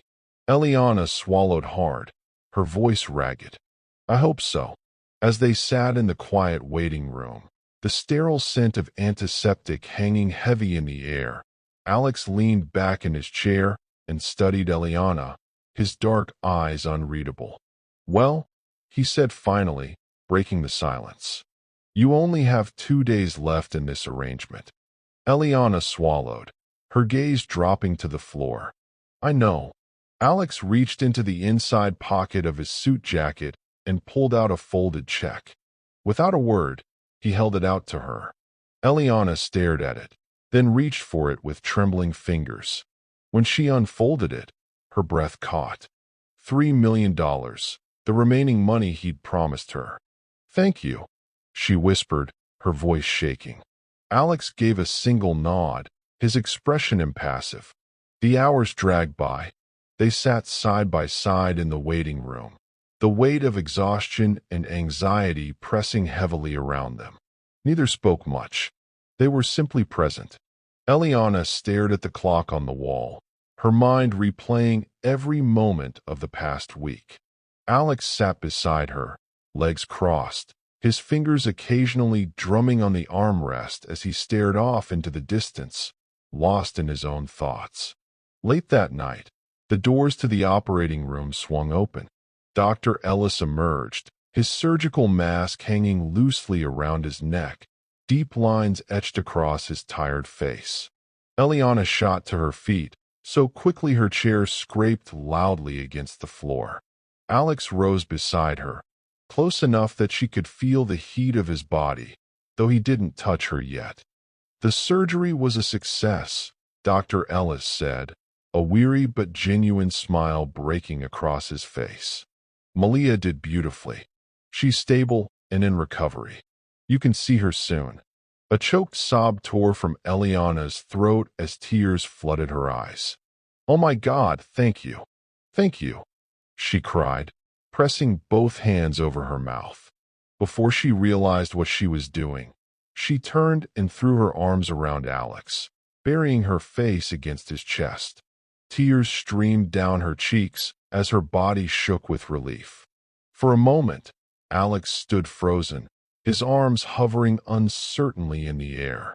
Then slowly, almost hesitantly, he wrapped his arms around her, pulling her closer. "It's okay," he murmured softly, one hand sliding into her hair. "She's going to be okay." Eliana sobbed harder, gripping the front of his suit as though it were the only thing keeping her upright. And for the first time, Alex held her, not as a man claiming a debt, but simply as someone who didn't want to let her fall. Later that night, Alex and Eliana stood together outside the glass wall of the ICU, peering in at Malia. She lay in a hospital bed, surrounded by softly beeping monitors, her small chest rising and falling in slow, steady breaths. The sedatives kept her in a deep sleep, her eyelids barely flickering.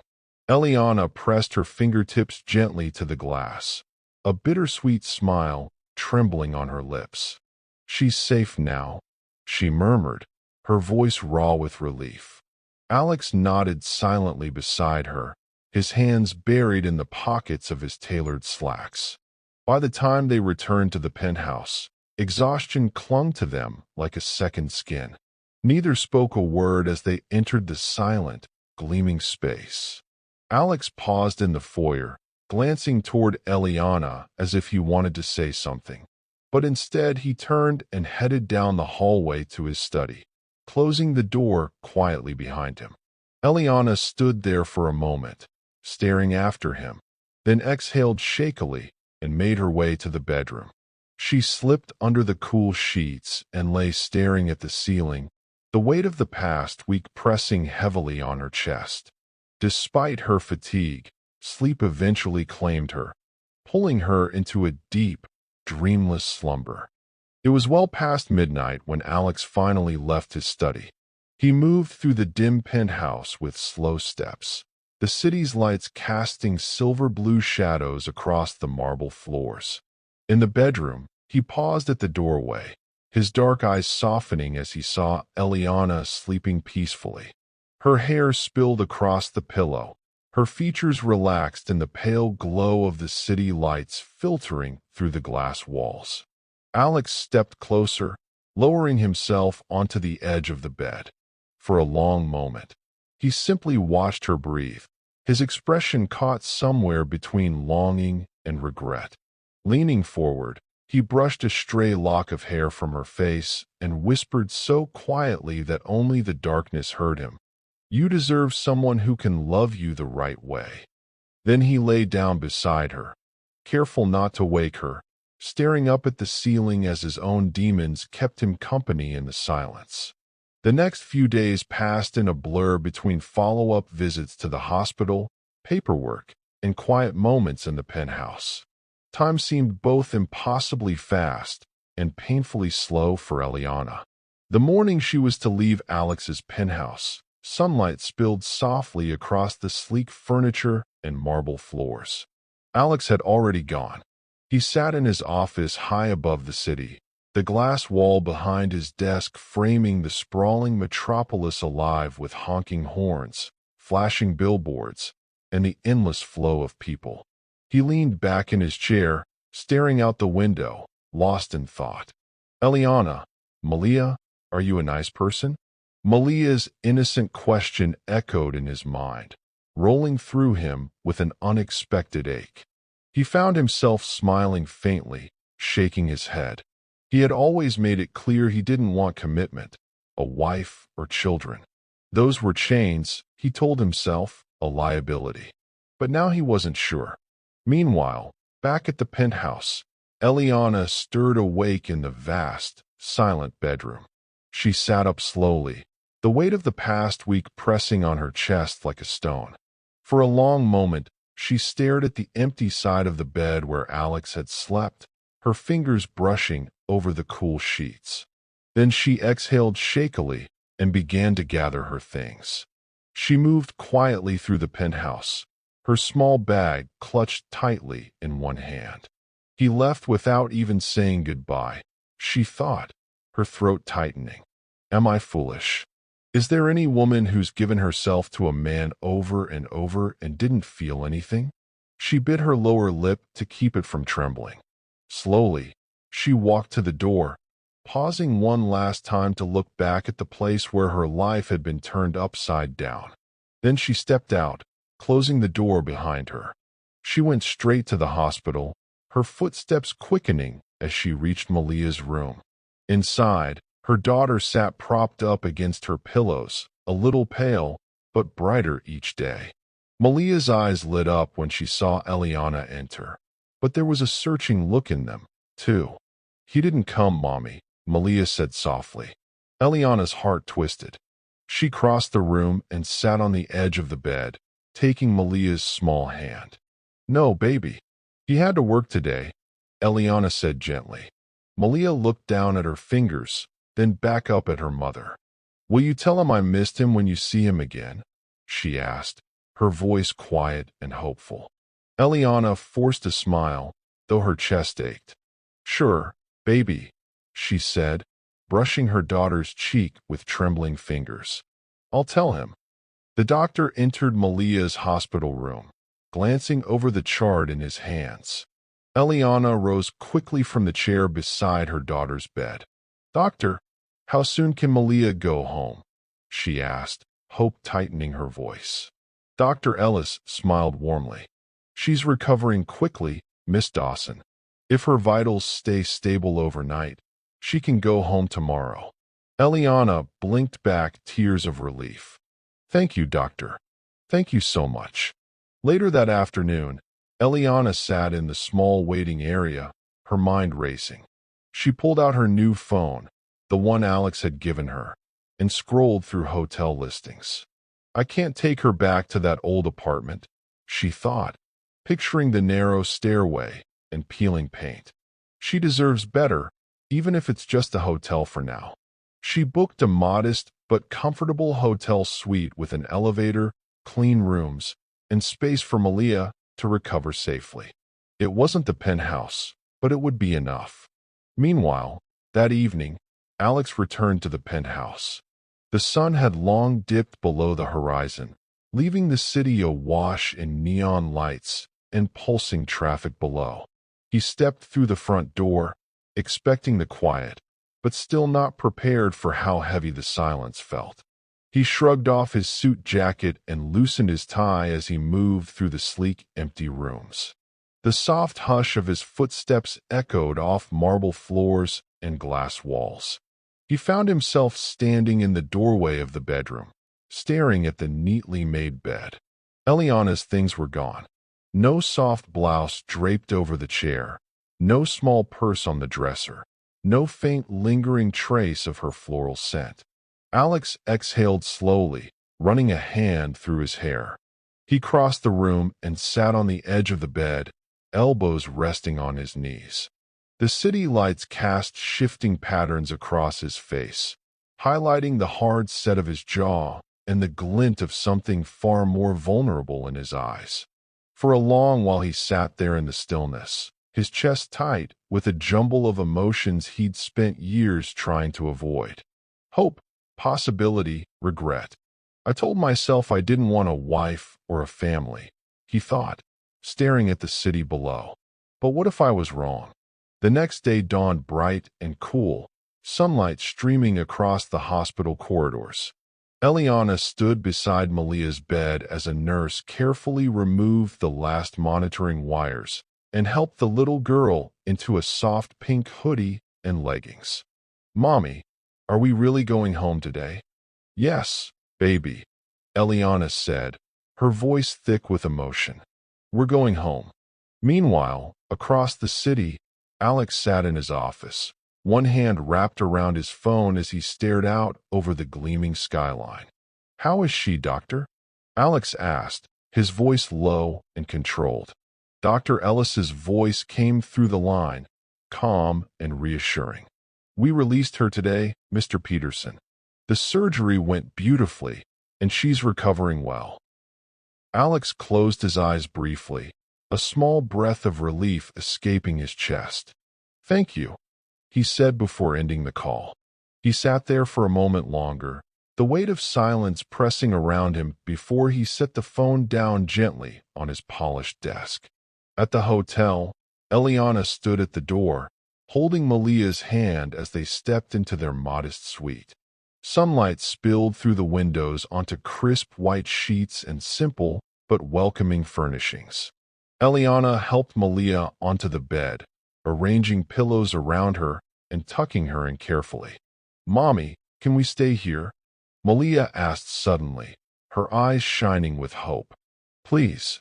Eliana sat down beside her daughter, brushing a soft curl away from her forehead.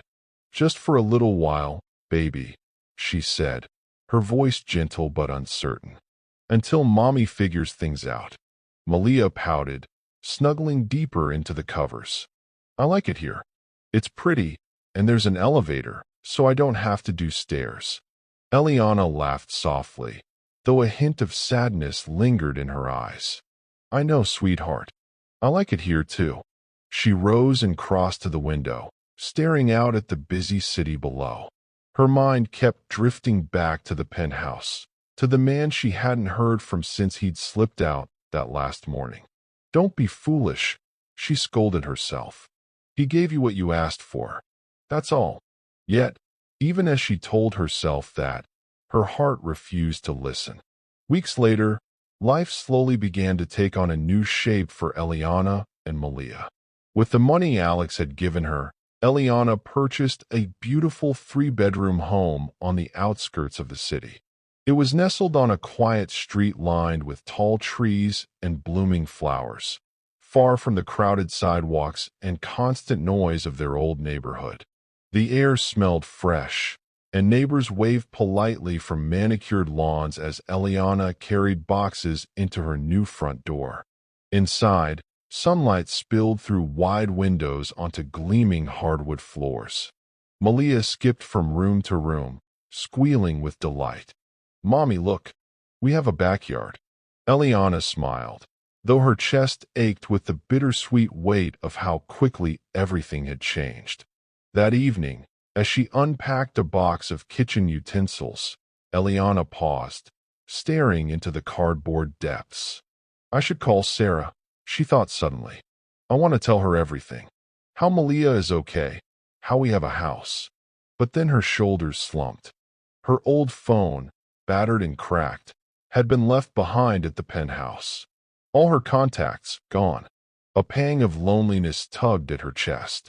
Meanwhile, across the city, Alex sat alone in the shadowed penthouse.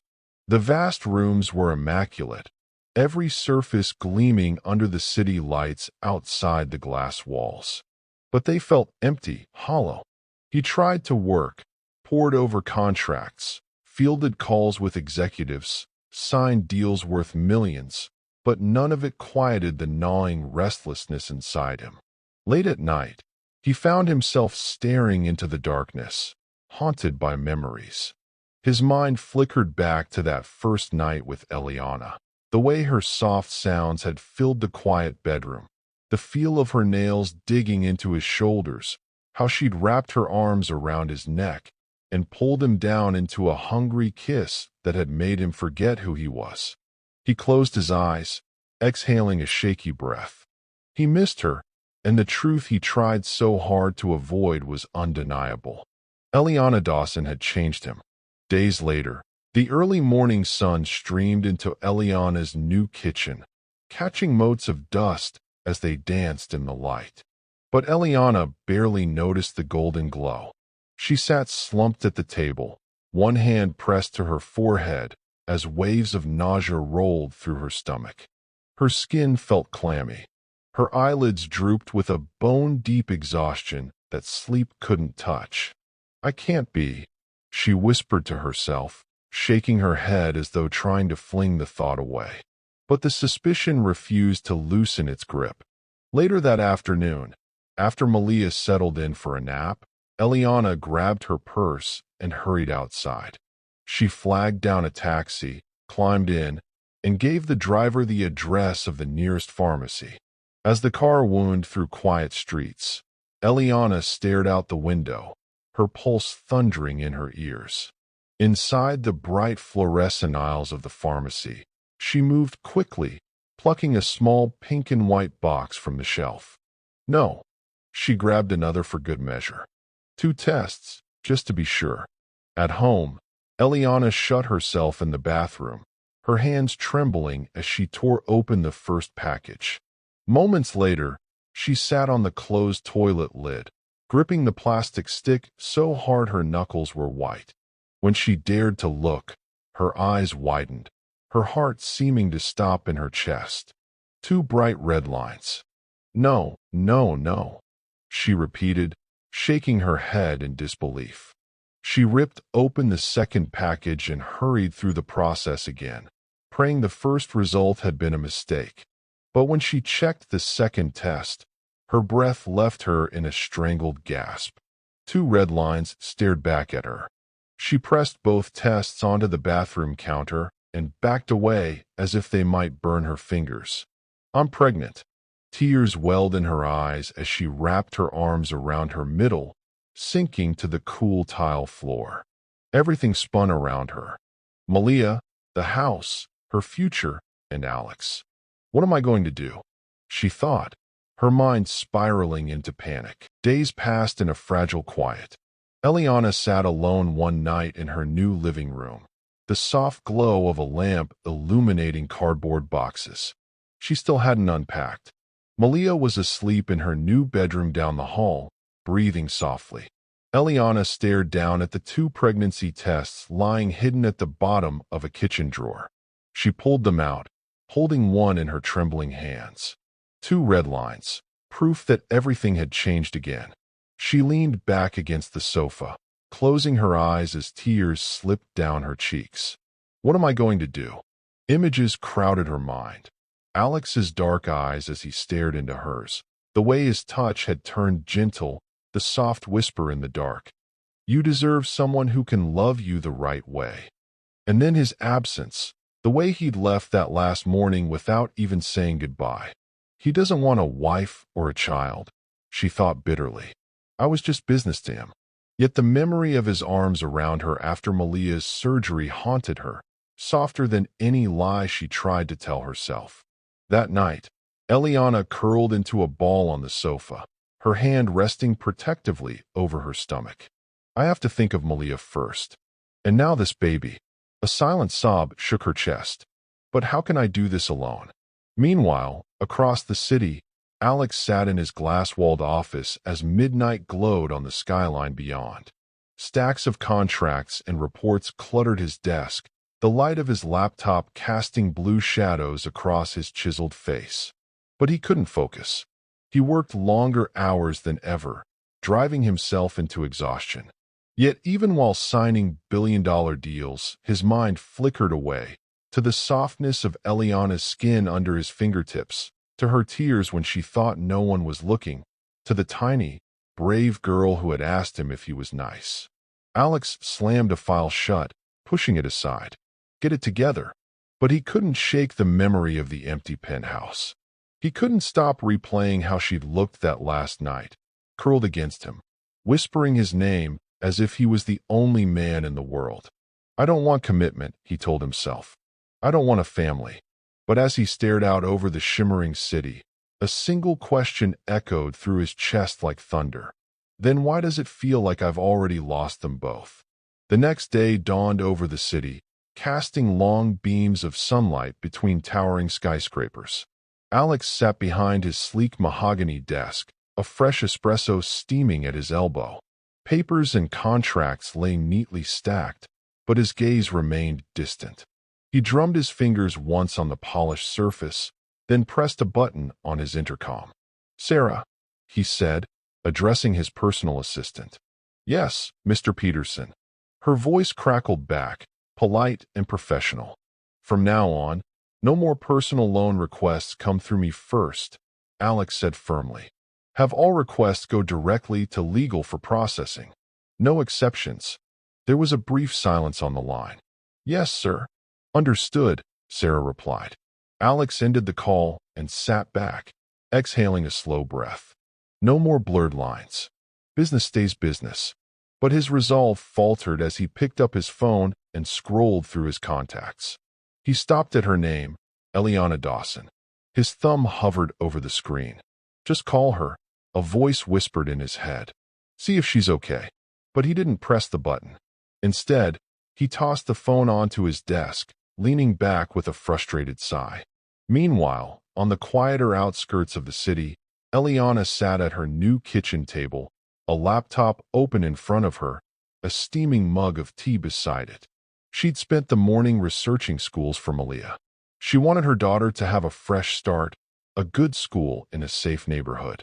As she scrolled through school websites, Eliana felt a flicker of hope. This is the life I wanted for her: stability, safety. But as she closed the laptop, her eyes drifted toward her phone lying nearby. Alex's number glowed softly on the screen. Her finger hovered over it, trembling slightly. Should I tell him? She wondered, thinking of the secret growing inside her. But the words she whispered to herself were cold and firm. This was just a business transaction. She lowered her hand and shut off the screen, her heart thudding in her chest. Both of them, miles apart, sat frozen in silence, their phones untouched, each wrestling with the possibility of reaching out, yet held back by fear, pride, and the fragile lines they'd drawn between business and something far more dangerous. Later that day, the low hum of city traffic filtered through the glass walls of Alex's office as sunlight glinted off towering skyscrapers. Alex sat behind his massive desk, crisp in a slate-gray suit, his dark eyes distant as he shuffled through a stack of papers.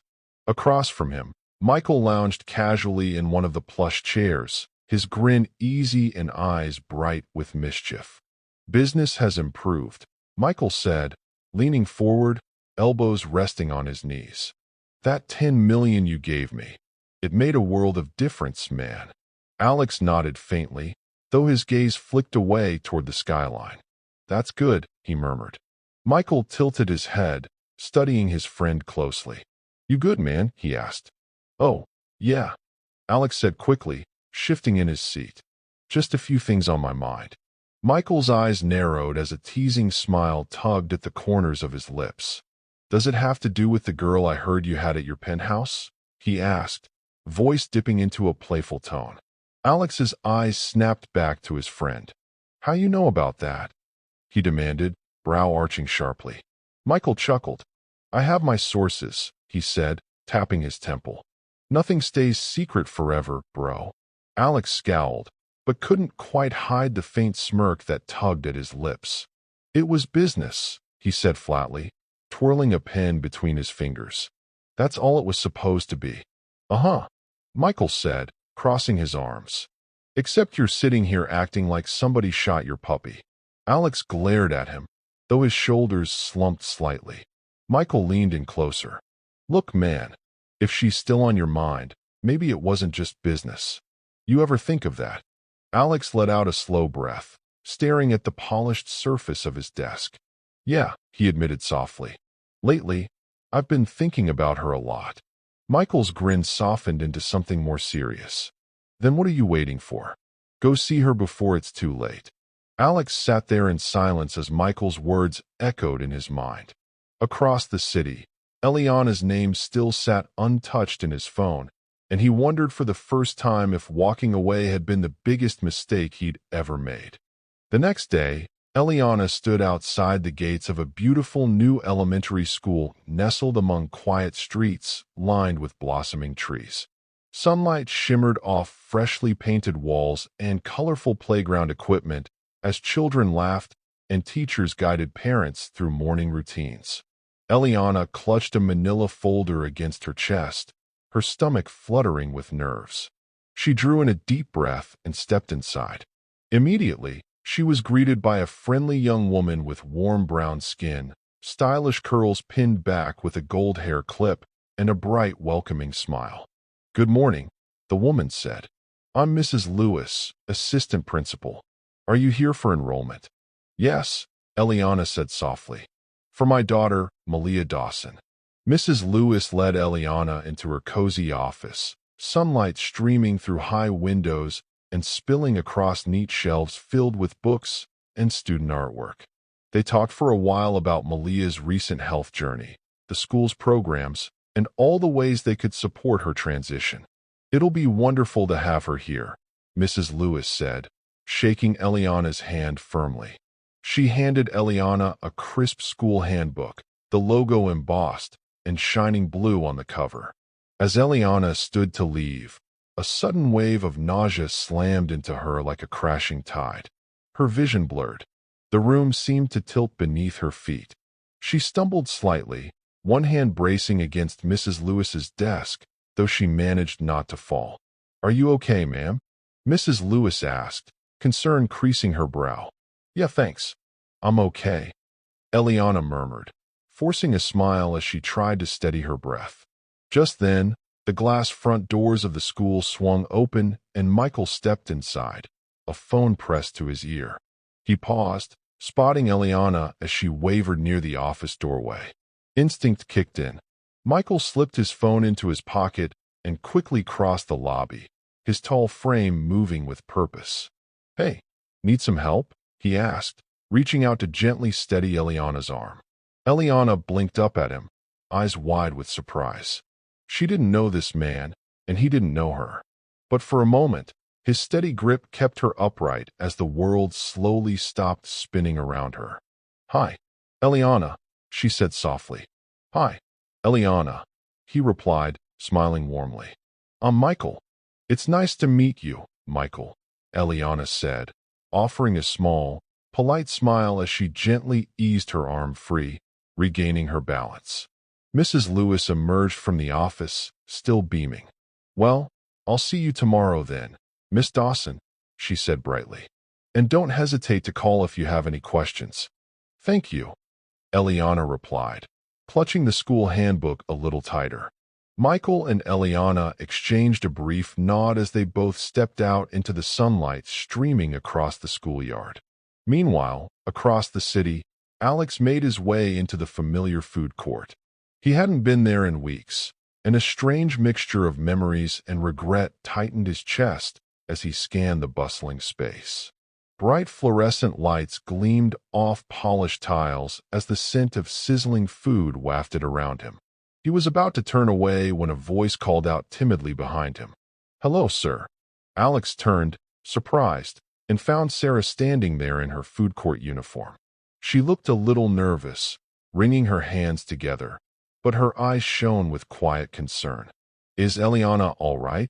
she asked softly, her voice edged with worry. Alex blinked, momentarily taken aback. He stepped aside with her, moving closer to one of the pillars for a bit of privacy. "You know Eliana?" he asked, his dark eyes narrowing in curiosity. "Yes, sir," Sarah said, nodding earnestly. "I was the one who told her about, well, the loan." She hesitated, glancing away. "But I haven't heard from her in a long time. I think it's because her phone changed." Alex's brow furrowed, absorbing this new piece of the puzzle. "So, she hasn't been in touch with you at all?" he asked quietly. Sarah shook her head, looking sad. "No, sir. I just hope she's okay." Alex fell silent, his mind suddenly full of questions and an ache that tightened across his chest.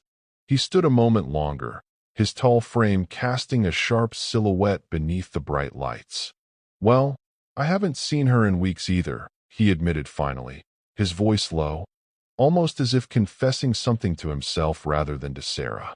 Sarah's eyes widened slightly. "So, she didn't come back here? Not even to pick up her things?" "No, sir," she replied, shaking her head. "She never came back." Alex exhaled slowly, his gaze drifting away, lost in thought. Then he reached into the inside pocket of his tailored suit jacket and pulled out a sleek black business card. He held it out to Sarah. "Call me if you hear from her," he said firmly, an edge of command, but something vulnerable underneath. Sarah accepted the card carefully, clutching it in both hands. "Yes, sir. I will." Alex nodded once, jaw tightening, then turned and strode away, his polished shoes clicking sharply against the tile floor. Sarah stood frozen for a moment, watching him go, the black card cool and heavy in her trembling fingers. "I hope she's okay," she thought, glancing toward the exit where Alex had disappeared into the bustling crowd. Alex exited the food court, the roar of voices and clatter of trays fading behind him as he stepped out into the city sunlight. He paused on the sidewalk, slipping his sunglasses onto his face, though they did little to hide the flicker of turmoil in his dark eyes. "Why the hell am I waiting?" he thought, jaw-clenching. If I want answers, I'll go find them. He pulled out his phone again and scrolled to Eliana's name. For a long moment, his thumb hovered over the screen. Then he lowered the phone with a frustrated sigh. Not yet. Meanwhile, back at the school, Michael and Eliana stepped into the bright afternoon sun. Birds chirped overhead, and a light breeze rustled the leaves along the quiet neighborhood street.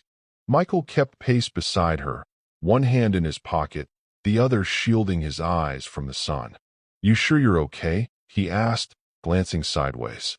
Eliana forced a small smile. "Yeah, I'm fine. Just not enough sleep lately." Michael chuckled.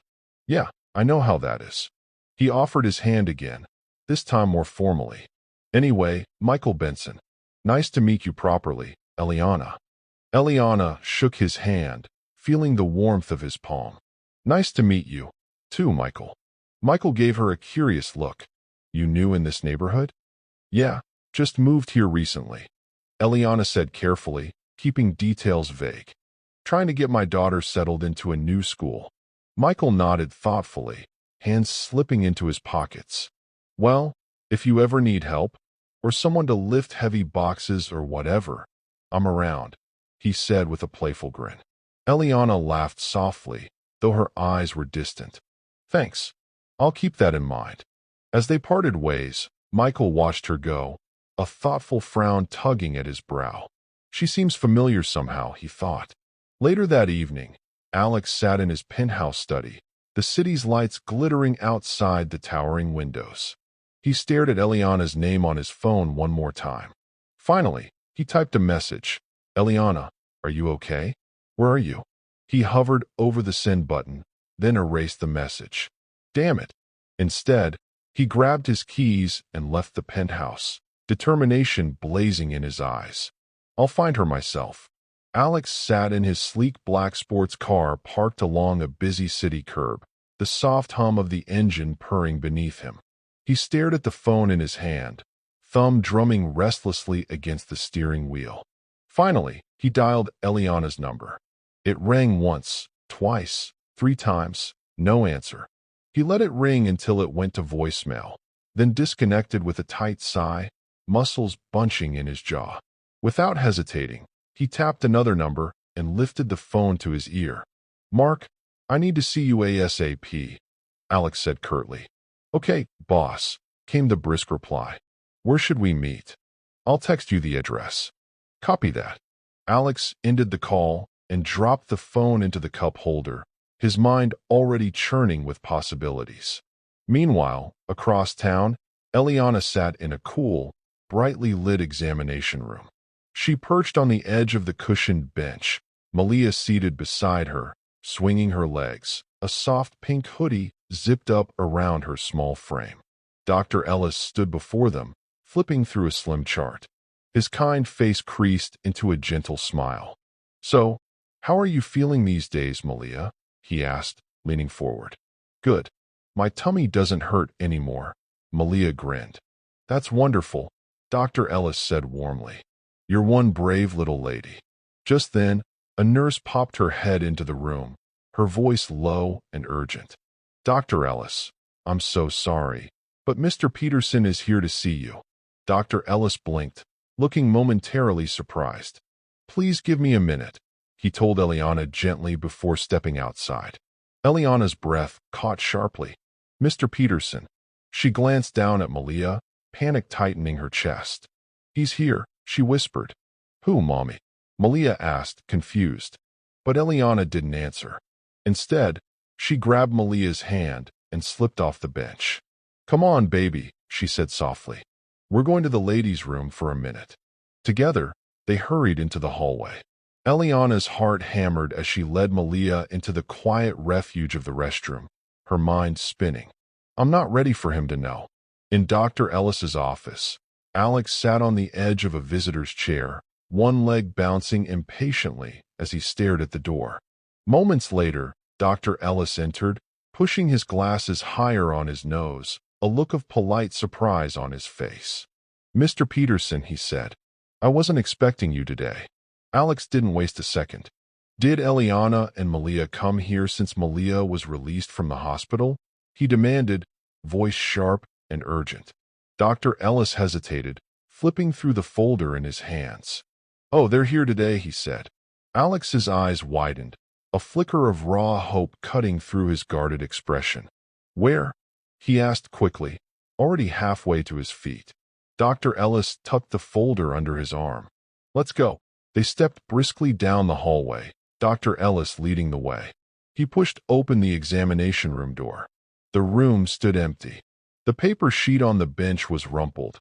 A school handbook lay forgotten on the counter, but Eliana and Malia were nowhere in sight. Dr. Ellis turned in confusion, glancing around. He stepped into the hallway and flagged down a passing nurse. "Where did they go?" he asked urgently. The nurse blinked, flustered. I'm not sure, doctor. When I came back to check, they were gone." Dr. Ellis let out a slow breath, pressing his lips into a tight line. "Okay," he said.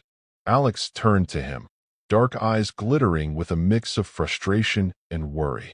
"If they come back," Alex said, voice low and edged with desperation, "call me immediately, please." Dr. Ellis nodded solemnly. "Okay, I will, Mr. Peterson. I promise." Alex gave one last look at the empty room, a muscle ticking in his jaw. Then he strode down the hallway, determination burning like wildfire in his chest. "I'm not losing her again."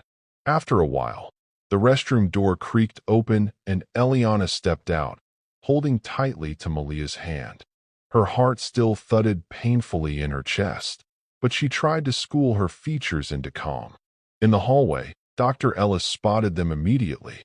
"There you are," he exclaimed, relief washing over his face. "Where did you go?" Eliana forced a light laugh. "To the restroom," she said, as casually as she could manage. "Oh, okay," Dr. Ellis said, suspicion briefly flickering in his eyes. He cleared his throat and gave her a gentle smile. "Well, shall we continue?" "Yes, Doc," Eliana replied, gripping Malia's hand tighter. They returned to the examination room.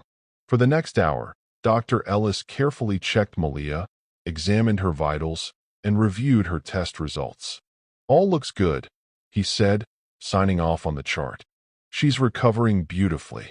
Eliana exhaled a silent breath of relief, though the weight of her secret still pressed like an iron band around her chest. An hour later, Alex sat in the shadows of his private office, a single desk lamp casting a warm glow across polished wood and thick carpeting. Across the desk sat Mark, the private investigator, a rugged black man with caramel skin, short tight curls, and intelligent hawk-like eyes. Alex pulled a photograph from a slim leather folder and slid it across the desk. It was a candid of Eliana, standing in the soft light of his penthouse in one of Kiera's elegant dresses. Mark picked up the photo, studying it, his brows shot upward. "Where did you get this?" Mark asked, curiosity thick in his voice. Alex leaned forward, locking eyes with him, voice cool and blunt. "As you can see, she's in my bed." Mark blinked, absorbing this new layer of complexity in Alex's usually untouchable personal life. Alex's tone hardened. "Find her, and don't come back until you do." Mark set the photo gently back on the desk. "Okay, boss. I'm on it." He stood, pocketing the photo for reference, sharp eyes already calculating possibilities. He paused at the threshold, studying Alex with shrewd eyes. "How do you lose the same woman twice, man?" Alex stiffened. "What do you mean?" Mark stepped closer, pulling out his phone and swiping until he found the shot he wanted. "Remember the girl you wanted me to find 6 years ago? The one you had a one-night stand with at that masquerade party. Everyone was wearing masks." Alex's eyes narrowed. "Yeah, what the hell does that have to do with this?" Mark turned the screen. A woman stepped out of a grand building under glittering lights, peeling off an ornate black mask. Hair in waves, beauty unmistakable even in low light. "Eliana," Mark said, tapping the image. "And this one," he held up the recent photo from the penthouse, "are the same woman." Alex stared, breath caught in his throat. He snatched Mark's phone and darted between the images. It was undeniably her. The same eyes, the same smile. 1,000 memories exploded at once. Laughter behind a delicate mask, the press of a soft body in the shadows of a ballroom, a goodbye that came too quickly, leaving him searching for a woman whose name he'd never known. Damn, Alex murmured, voice low and raw. That was her. Yeah, Mark said. Eliana Dawson.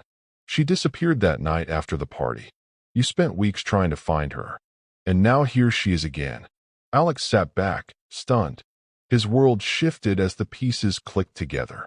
The woman I couldn't forget, and the woman I let walk away again. Mark arched an eyebrow. So what do you want to do, boss? Alex ran a hand through his hair. I want her back, he said fiercely. And this time, I'm not letting her go. Meanwhile, back at the hospital, Eliana took Malia's hand as they stepped out of the examination room. Dr. Ellis smiled at them, though his eyes lingered on Eliana with a hint of hesitation. Well, Malia is doing beautifully, he said gently. Remember, plenty of rest and fluids. Okay, young lady. Yes, doctor, Malia said brightly, clutching her stuffed bunny. Eliana gave him a polite nod. Thank you, Dr. Ellis, for everything. Together they made their way down the hallway, Eliana holding the school handbook tucked beneath her arm. The corridor was quiet, the overhead lights buzzing softly. Her mind spun with relief and exhaustion, and the weight of her secret. Just get home. Everything will be fine, she told herself. As soon as Eliana disappeared around the corner, Dr. Ellis pulled out his phone and dialed quickly. Alex picked up on the first ring. Eliana is leaving the hospital now, sir, Dr. Ellis said, voice low and urgent. Get someone to follow her. Alex snapped, rising from his chair, tension coiling in every muscle. I'll let my driver follow her discreetly, Dr. Ellis said. He's parked outside. Thank you, Alex said, already moving. I'm on my way. Across the desk, Mark stood waiting, brows lifted. Alex ended the call and looked at him, eyes blazing. Come on, he said. We're not losing her again. Mark nodded, slipping the old photo of Eliana back into his pocket. Together, they hurried out of the office, the glass doors swinging closed behind them as they strode toward the elevators. Outside, the city pulsed with life, unaware that a quiet hunt was beginning again for a woman whose secrets could change everything. Outside the hospital, Eliana flagged down a yellow taxi, holding Malia's small hand as they climbed into the back seat. The driver pulled away from the curb, easing into midday traffic. Behind them, Dr. Ellis's driver waited. As soon as the taxi moved, he followed, gaze sharp on the vehicle ahead. Across town, Alex drove fast, Mark beside him, relaying updates on the phone. They're heading west, Mark said. Turn left on Broad. Alex spun the wheel, eyes locked on the road. Block by block, they closed the distance. Finally, the doctor's driver spotted Alex's sleek black sports car merging into the lane behind him. He slowed slightly, allowing Alex to slip in directly behind the taxi. Thanks, man, Alex said into the phone, eyes never leaving the cab. No problem, Mr. Peterson, the driver replied, hanging up. Inside the taxi, Eliana stared out the window, exhaustion pulling at her shoulders. Malia leaned into her side, head resting on her mother's arm. I love you, Mommy, she murmured sleepily. I love you more, Eliana whispered, kissing her hair, unaware of the sleek sports car following just behind. Soon, the taxi pulled up to the curb in front of Eliana's new home, a quiet street lined with neat trees and modest houses. She paid the driver, then helped Malia out, clutching the child's small backpack. Together, they walked up the short pathway and disappeared inside. The front door clicked shut. A short distance down the street, Alex parked, engine idling as he watched the house from the shadows. Mark leaned forward in the passenger seat, eyes following Alex's intense gaze. So what now? Mark asked quietly. Alex sat silent a moment, jaw tight, fingers flexing on the wheel. Finally, he spoke, voice low but resolute. I'm going to talk to her, Alex said. Tonight. Night settled over the quiet street, wrapping the houses in soft shadows. A breeze rustled the leaves, carrying the faint scent of blooming flowers. Alex stepped out of his car, smoothing his suit jacket with trembling fingers he wished weren't shaking. He walked up the short path to Eliana's house, polished shoes crunching over gravel. He paused at the door, took a deep breath, and knocked firmly. Inside, Eliana froze in the small kitchen, a wooden spoon slipping from her hand to clatter into the sink. Her heart thudded so hard she thought it might shatter her ribs. "Who could that be?" she whispered, pressing a trembling hand to her stomach. Malia stood a few feet away, clutching her stuffed bunny, eyes wide with curiosity. "Mommy, open it," Malia said, bouncing. "No," Eliana said quickly, voice tight. She wiped her hands on a dish towel, trying to calm her racing pulse. "Stay here. I'll get it." Outside, Alex waited, chest tight with something close to fear. Moments later, the door creaked open. When Malia saw who stood on the doorstep, her entire face lit up. "Alex," she squealed, running forward and throwing her small arms around his waist. Alex blinked in surprise, warmth flooding his chest as he instinctively placed a large hand on her tiny back. "Hey, princess," he murmured, voice unexpectedly gentle. Behind Malia, Eliana stood in the doorway, gripping the edge of the wood as though it were the only thing keeping her upright. Alex's eyes washed over her, lingering on her beautiful face, her long dark hair spilling around her shoulders, the curve of her body silhouetted in the warm glow from the hallway. "Eliana," he said softly. For a long moment, she just stared at him, eyes shimmering with a storm of emotions. Finally, she exhaled a shaky breath. "Come in," Eliana said, voice barely more than a whisper. Alex stepped over the threshold, and as the door clicked shut behind him, the tension in the small house grew thick enough to taste. Malia beamed up at him, completely oblivious to the adult's silent, electric turmoil. "Mommy, can Alex stay for dinner?" she chirped. After stepping into Eliana's modest but cozy living room, Alex took a moment to look around, noting the soft, welcoming touches, the throw blankets, the small family photos on the shelves, the scent of something savory from the kitchen. He pulled out his phone and dialed Mark. When the line connected, Alex said, "Should I call you a cab?" "I already did," Mark replied. "My car's still at your company." Just then, headlights swept across the front windows as a car pulled up outside. "Well, my ride's here," Mark said. "All right, man," Alex replied. "We'll talk tomorrow." He ended the call and slid his phone into his pocket. He crossed the small living room toward the dining area where Eliana and Malia were waiting. Malia bounced excitedly in her chair, feet swinging as she beamed up at Alex. Eliana stood beside the table, carefully placing plates of food. Steam rose from a pot of rice and tender chicken, the aroma filling the space. "I know it's not what you're used to," Eliana said, voice shy but trying for casual. "What, a home-cooked meal?" Alex teased gently as he sat her down. "I'm not used to that." He glanced at the plate, a softness flickering in his eyes. For a heartbeat he studied Malia's face, the curve of her cheeks so like Eliana's, the shape of her eyes. But he didn't ask the question tugging at him. "Not yet. So, how did you find us?" Eliana asked cautiously, fingers tracing the rim of her glass. "I have my sources," Alex said with a faint smile, letting his gaze take in the small dining area. "Nice house." "Thanks," Eliana said, a touch of pride in her voice. "I wanted something better for Malia." "That's good," he answered quietly.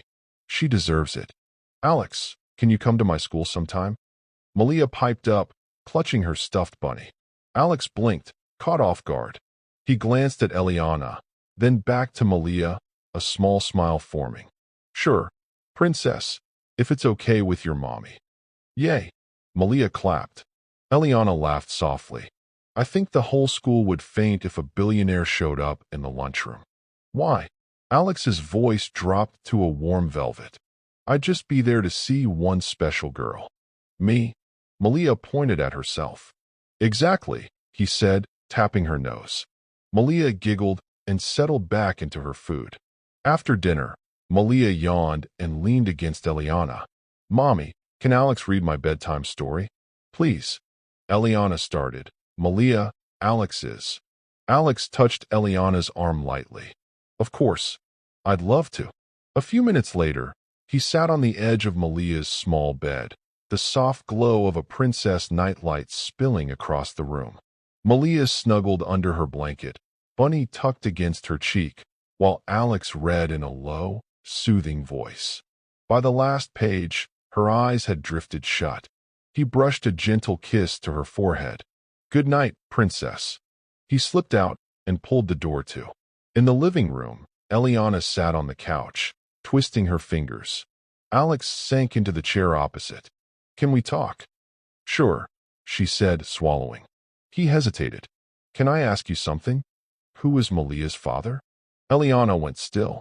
Her lips parted, color draining from her cheeks. After a long beat, she drew a shuddering breath. I don't know. Her voice was barely audible. Years ago, I went to a masquerade party.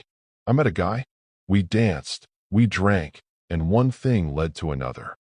She stared at her hands. Weeks later, I found out I was pregnant. I didn't even know his name. I never saw his face. He wore a mask. I was ashamed. I ran. Memories crashed over Alex. The masquerade, laughter behind a delicate mask, a woman who vanished. He had wondered for years. Now he knew. So, I'm Malia's father, he whispered. Eliana looked away, a tear sliding down her cheek. He spoke gently. You were a virgin? She nodded. It was my final year of college. I thought it would be one wild night before graduation. Then I found out I was pregnant. My mom had a heart attack when I told her, and she passed soon after. I dropped out. It's been me and Malia ever since. Alex leaned back, emotions storming across his face. Eliana, I searched for you. For weeks, months. You left while I was asleep. No name, no trace. I hired people, but it was like you vanished. Her eyes widened. Oh my God. All this time, he said, taking her trembling hands. I didn't know I already had a daughter. The guy that night was you? She whispered. It was me. He exhaled, hands tightening around hers. I even hired Mark back then to track you down. He wanted to show me a photo, but I refused. Why? Because I didn't want a face I couldn't find to haunt me every night. He looked away. A year later, I met Selena. I thought I loved her. She cheated on me with my best friend. After that, I made rules. No love, no commitments. Just noise. Then I met you again. And I met Malia. My rules started to fall apart. Eliana managed a tremulous smile. Well, it seems like every time we reconnect, you get me pregnant. Confusion flickered over his face. What do you mean? She gripped his hands. I'm pregnant, she whispered, voice breaking. 2 tests. Both positive. I didn't know how to tell you. Shock moved through him, then something deeper. Hope. Fear. You're pregnant. She gave a watery laugh. Surprise. I thought we used protection, she added, voice small. Alex's expression tightened. He looked down, then met her eyes, contrition clear. On the 3rd night, I took it off without asking. His voice was low, steady. I'm sorry. That wasn't my choice to make. Eliana's eyes filled again. No, it wasn't. I know. He stepped closer, voice rough. I didn't think about consequences. I just wanted you. I'm sorry. Silence stretched between them, heavy with hurt, but also the outline of something like forgiveness. That night you were gentle, she said at last, a fragile smile ghosting her lips. You actually made love to me. If you'll have me, he said, emotion unguarded. I want to love you the right way. Every day, for the rest of our lives. Tears spilled over. I love you, Alex, she whispered. I love you, and I love our daughter. His hands cupped her face. He memorized every detail, then kissed her, slow and sure, pouring regret, promise, and hope into that one moment. When I first met you, she murmured when they parted. I thought you were heartless. She wiped her cheeks. But that second night, when you said not tonight, I knew you weren't as bad as you pretended. I wanted you so badly, he said. But you were hurting. You deserve to be loved, not used. She folded into his chest, and he held her as the city faded to a quiet hush. Can I stay tonight? He asked, voice softer than she'd ever heard. Well, Malia already wants you here, Eliana teased, light returning to her eyes. So why not? His smile loosened something in the room. Do I get the honor of washing my baby's mother's hair? She laughed, cheeks flushing. Come on. They walked to the small bedroom. Modest furniture, calm cream walls. Yet it felt more alive than any penthouse. They shared a warm shower, steam curling around whispered apologies and new promises. Alex noticed the faint swell of her belly. He rested a palm there, protective, awe in his eyes. This won't hurt the baby, right? It's good for me, she said softly. Keeps me relaxed and happy. He kissed her forehead. Then we'll be gentle. They dried off and curled up in bed, foreheads touching, words giving way to quiet closeness as the scene faded to black.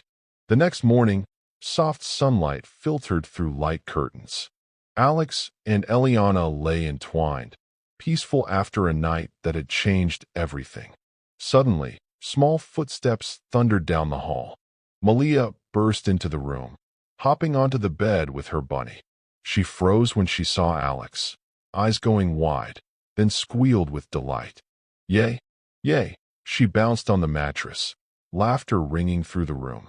Alex laughed, one arm instinctively wrapping around Eliana as Malia flopped between them, grinning. For the first time in a long time, the future didn't feel like a threat. It felt like a door opening. Alex and Eliana shifted beneath the covers, blinking in sleepy shock. Malia's face lit up like sunshine as she grinned down at them. Are you my daddy now? She blurted, voice ringing with pure, innocent joy. Eliana groaned and buried her face in Alex's chest. I totally forgot to lock the door, she whispered, voice muffled by his skin. Alex chuckled, his chest shaking under her cheek. Eliana peeked up and opened her arms. Come here, baby, she said, smiling despite her embarrassment. Malia didn't need a second invitation. She crawled between them, snuggling into the warm space where their bodies met. Alex blinked down at the little girl sprawled half across his chest. She beamed up at him, curls bouncing. So, are you my daddy now? She repeated, determined. Alex glanced at Eliana, his dark eyes soft, a little awed, then looked back at Malia and rested a big hand on her tiny back. I'd like to be, he said gently. If that's okay with you. It's okay with me. Malia squealed, hugging him tight. I love you, Alex. Eliana's eyes welled as she watched them, laughter trembling in her throat. Alex met her gaze and mouthed, I love you. In the sunlit room, beneath the warmth of tangled sheets and their daughter's giggles, they knew they'd finally found home. A few minutes later, Eliana ushered Malia out of the bedroom, the little girl chattering about pancakes and syrup. Alex lingered, rubbing a hand over his face as he tried to gather himself after the whirlwind morning. He pulled out his phone, thought for a beat, then dialed. Yo, Alex, what's up? Michael's upbeat voice crackled through. Can you help me out? I'm in Brookville and need a change of clothes. Grab something nearby, jeans, a shirt, anything casual. Michael laughed. You casual. Now that's a headline. Just get it, man, Alex said, half smiling. I can't wear this suit all day. Send the address. 25B. Got it. Give me an hour. Alex ended the call, tugged on yesterday's rumpled shirt and trousers, and ran a hand through his dark curls. In the kitchen, sunlight streamed across the counters. Malia, on a little stool, stirred pancake batter while Eliana guided her hands. Butter and vanilla scented the air. Hey, Eliana said, smiling up at him. Everything okay? Yeah, Alex said, leaning on the doorframe, warmth in his eyes he hadn't known he was capable of. Just getting things sorted. Alex, I'm making pancakes. Want to help? Malia squealed. Yeah, princess, he said, rolling up his sleeves. Show me how it's done. Soon they were at the small table, plates stacked with fluffy pancakes, syrup glinting like sunlight. Malia paused mid-bite, eyes solemn. Can I call you Dad now? It's better than calling you Alex. Alex's fork froze. Slowly, a soft, odd smile spread. Yes, you can, he said, voice low and rough. He looked at Malia, then at Eliana. That's a good idea, baby, Eliana said gently. He is your dad. Really, Mommy? Yes, Eliana whispered, emotion thick in her voice. Malia shrieked with joy and flung her arms around Alex's neck. Are you going to stay with us now, Daddy? Definitely, he said with a quiet laugh, hugging her close. A car engine hummed outside. Alex glanced through the window. Michael. Eliana opened the door before he could knock. Hi, Michael, she greeted warmly. Michael blinked, eyes bouncing between Eliana and the cozy house. Wait, you're Eliana? Alex stepped behind her, folding his arms. You two know each other? We met a few weeks ago at Malia's school, Michael said, sheepish. Right, Alex said, still processing. Michael lifted a shopping bag. Here's your gear. Alex reached for his wallet. Michael waved it off. You don't owe me anything. He tilted his head toward the window where Malia peeked out. Is that her? Yeah, Alex said, a slow, proud smile forming. That's my daughter. Michael grinned. You got yourself a ready-made family, man. Actually, Alex chuckled, I made this family years ago. I just didn't know it. Michael clapped his shoulder. Go shower. You look like you've been through a war. Thanks, brother. Alex stepped back inside and, for the first time in a long time, felt exactly where he belonged. Weeks passed as spring warmed toward summer. Eliana's belly began to show. Alex watched it grow with quiet wonder, his hand often splayed protectively there whenever they sat close. He insisted they move into his penthouse and arranged to rent out Eliana's Brookville house, carefully choosing tenants who'd respect the place that had been Eliana and Malia's first true home. One evening, golden light poured through the penthouse glass walls. Eliana curled into Alex's side on the sofa, Malia sprawled on his other arm, drawing stick figures on a tablet.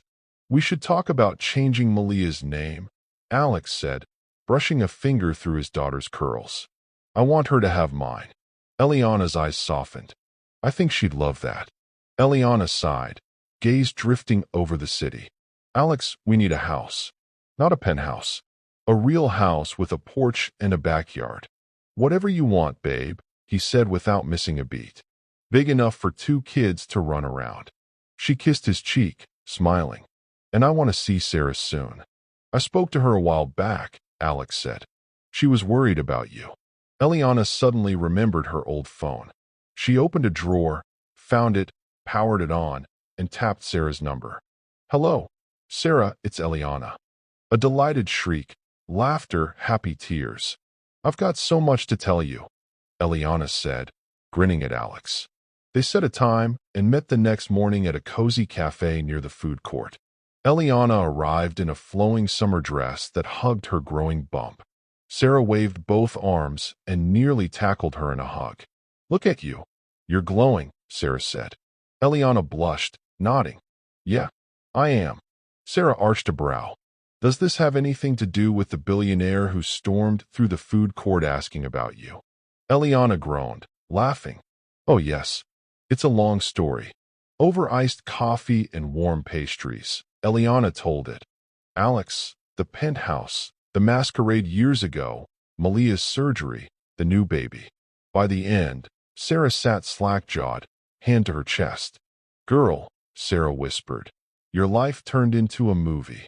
Eliana grinned. And I think it finally has a happy ending. You deserve it, Sarah said, squeezing her hand. Before leaving, Eliana slid a sleek, white envelope across the table. What's this? Open it. Sarah unfolded the check and gasped. 2 million. Do something for yourself, Eliana said softly. Start a business. Buy a house. Whatever makes you happy. Tears shimmered. I can't accept this. Yes, you can, Eliana said, firm but tender. You've been a good friend.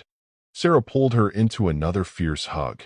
Later, sunlight flashed off the glass walls of Alex's office, but his mind was already at home. At exactly 3 p.m., he stood, grabbed his keys, and 15 minutes later pulled up at Malia's school. Mr. Peterson, her teacher stammered, flustered. Your name isn't on the list for pickup. You might check again, Alex said mildly. Daddy.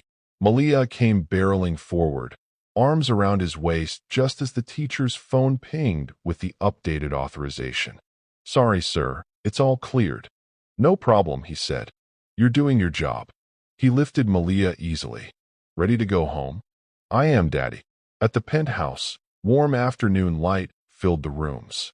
Kendra, Eliana, sat on the sofa with her laptop, real estate listings glowing. Wraparound porches, big yards, swing sets. Malia dashed to her side to look. What are we looking at, Mommy? Houses, Eliana said. Somewhere with a backyard and maybe a swing. Alex leaned down and kissed Eliana's temple. Find anything you like? Maybe, she said, eyes bright. But I'm waiting for you to help me choose. Then let's find our forever home, he said, slipping an arm around her shoulders. A few days later, bright studio lights splashed across the stage of a popular talk show. Alex sat in a crisp charcoal suit, cameras catching the gleam of his watch. The host smiled warmly. You're one of the richest men in the city. What's your business secret? Alex chuckled. If I told you, the whole world would know.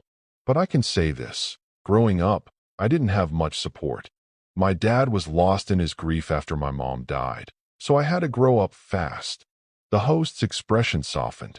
And one more thing everyone wants to know. You've been called the city's most eligible bachelor. Why aren't you married? Alex's lips twitched into a secretive smile. I was the most eligible bachelor, he said, emphasizing was. Not anymore. The audience gasped, buzzing with excitement. Is that so? The host laughed. Should we expect wedding bells soon? Alex met her gaze, voice steady and full of quiet joy. Definitely. Just then, a soft commotion stirred at the side of the stage. Producers and crew bustled around. Gently escorted by an assistant, Eliana was led onto the set. She wore a flowing maternity dress that hugged her now larger baby bump, her face glowing under the stage lights. The host clapped, gasping. Oh my goodness, is this her? Alex stood immediately, eyes locked on Eliana, his face a mix of love, awe, and absolute certainty. He crossed the stage in a few strides. Eliana, what are you doing? She whispered, one hand hovering protectively over her belly. Alex dropped to one knee on the glittering stage floor. Cameras kept rolling as the audience held its breath. He pulled a small velvet box from his pocket and flipped it open. Inside, a stunning diamond ring blazed under the lights. Eliana Dawson, he said, voice steady but thick with emotion. I've spent most of my life building an empire, but none of it means anything without you and Malia. You've given me the family I never knew I needed, and the love I thought I'd lost forever. A tear slipped down Eliana's cheek as she covered her mouth. So, will you marry me and let me love you every day for the rest of our lives? The studio burst into cheers. The host gasped and clasped her hands as cameras zoomed in on Eliana's tear-bright face. Eliana, Alex whispered again from one knee. Will you marry me? For a heartbeat, she only breathed, chest rising and falling. Then a brilliant, trembling smile broke across her face. Yes, she breathed, voice shaking. Yes, Alex, I'll marry you. The audience thundered. Alex slid the ring onto her finger, rose, cupped her face, and kissed her deeply. Cameras flashed, confetti cannons boomed, showering gold and silver. The host practically swooned. Best live show ever. We just witnessed a proposal from the city's former, most eligible bachelor. Alex drew Eliana close, one arm around her waist, the other resting over her baby bump. I love you, he murmured into her hair, the studio noise fading to a hush. I love you too, Eliana whispered, tears dotting his lapel. The host leaned in with a mic. So, Mr. Peterson, Miss Dawson, wedding date? Should we pencil it in? Alex grinned down at Eliana. How soon can you be ready, babe? As long as I can waddle down the aisle, she teased, glancing at her belly. I say as soon as possible. The audience screamed approval. Exclusive wedding coverage. Right here, the host crowed. An hour later, lights dimmed and cameras cut. Crew packed cables and props. Off to the side, Alex and Eliana stood dazed and glowing. Michael brought Malia to surprise them. She ran up squealing. Mommy, Daddy, are we getting married? Alex scooped her up, kissing her cheek. Yes, princess. We're getting married. Yay. Can I wear a princess dress too? Absolutely.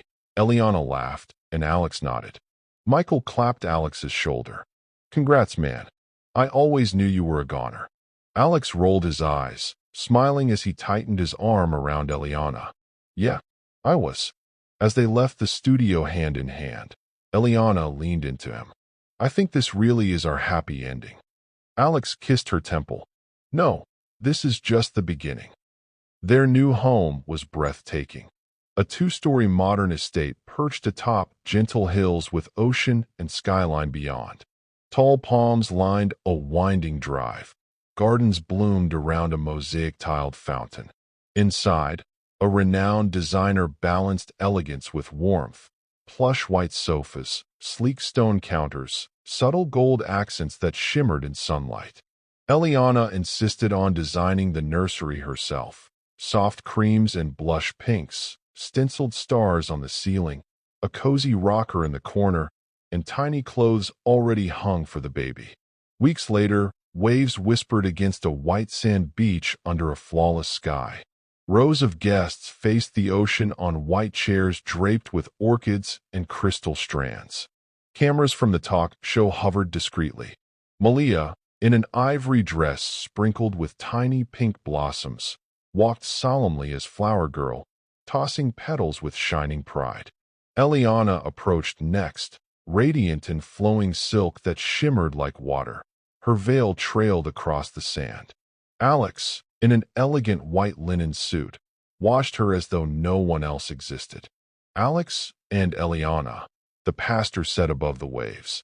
Today you join your lives not only as two people in love, but as a family. Alex took her hands, voice resonant, trembling. I never believed in forever until you. You gave me a home, a family, and showed me I could love and be loved. I promised to protect you, to cherish you, and to spend every day proving you are my everything. Eliana blinked back tears. You were the man I never thought I'd find again, and the father I didn't know my daughter already had. You gave me hope, safety, love. I promised to stand beside you through every storm, and to love you fiercely all my days. You may kiss the bride.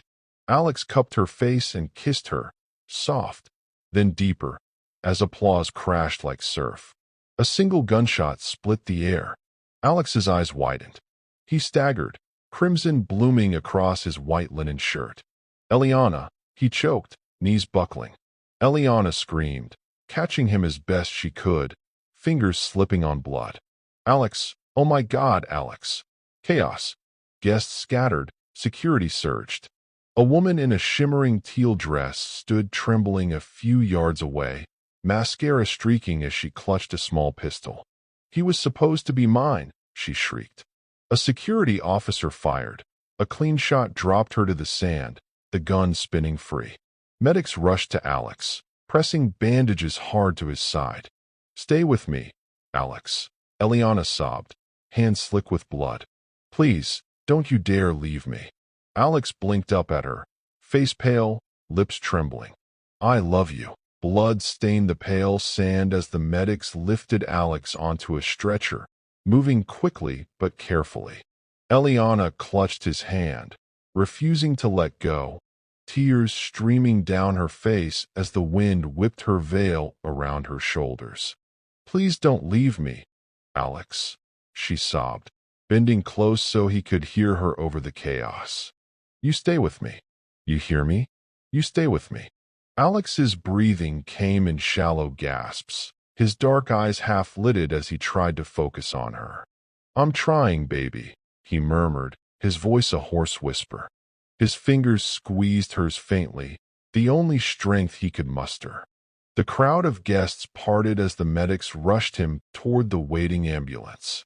Malia, her flower crown askew, stood sobbing in Michael's arms, her cries piercing the stunned hush that had fallen over the beach. "Mommy, Daddy," she wailed. Eliana turned, her eyes brimming with fresh tears as she reached for her daughter. Michael held Malia out to her gently. "Go," he urged softly. "I'll bring Malia. You stay with him." Eliana hugged Malia tightly, pressing trembling kisses to her daughter's forehead. "Mommy loves you, baby," she whispered, voice breaking. "Daddy's going to be okay. I promise." Then she turned and ran after the medics, gathering the hem of her wedding dress and blood-spotted hands as she scrambled into the back of the ambulance. Inside, the paramedics worked swiftly, cutting away Alex's torn shirt as the vehicle lurched into motion, sirens wailing through the salty air. Eliana crouched beside the stretcher, clutching his hand, her white gown streaked with crimson. "Stay awake, Alex," she pleaded. "You have to stay awake.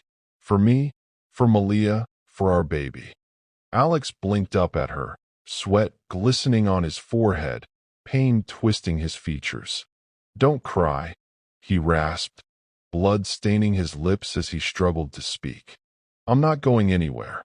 The paramedic shot Eliana a grave look, pressing gauze harder against the wound. "We're 5 minutes out," he shouted to the driver. "Hang in there, Mr. Peterson." Eliana bent her forehead to Alex's, her tears mingling with his shallow, ragged breaths. "You're going to be okay," she whispered fiercely. "I won't let you go." The sirens wailed louder as the ambulance raced through sunlit streets toward the hospital, carrying Alex, fighting for his life, and Eliana, praying desperately for the future they'd just begun to build. Back on the beach, guests stood in stunned silence as the flashing lights disappeared around a curve. Security officers held the shooter pinned to the sand, awaiting police. Michael scooped Malia into his arms, feeling her trembling against his chest. "Daddy's hurt," she sobbed, her little voice breaking. "Is he going to die?" Michael swallowed hard, his eyes misting as he hugged her tighter. "No, princess. Your daddy's strong. He's going to be okay." Malia looked up, tears cutting paths down her cheeks. "Promise?" she whispered. Michael nodded, pressing a kiss to her forehead. "Promise. Now come on. We're going to the hospital to be with Mommy and Daddy."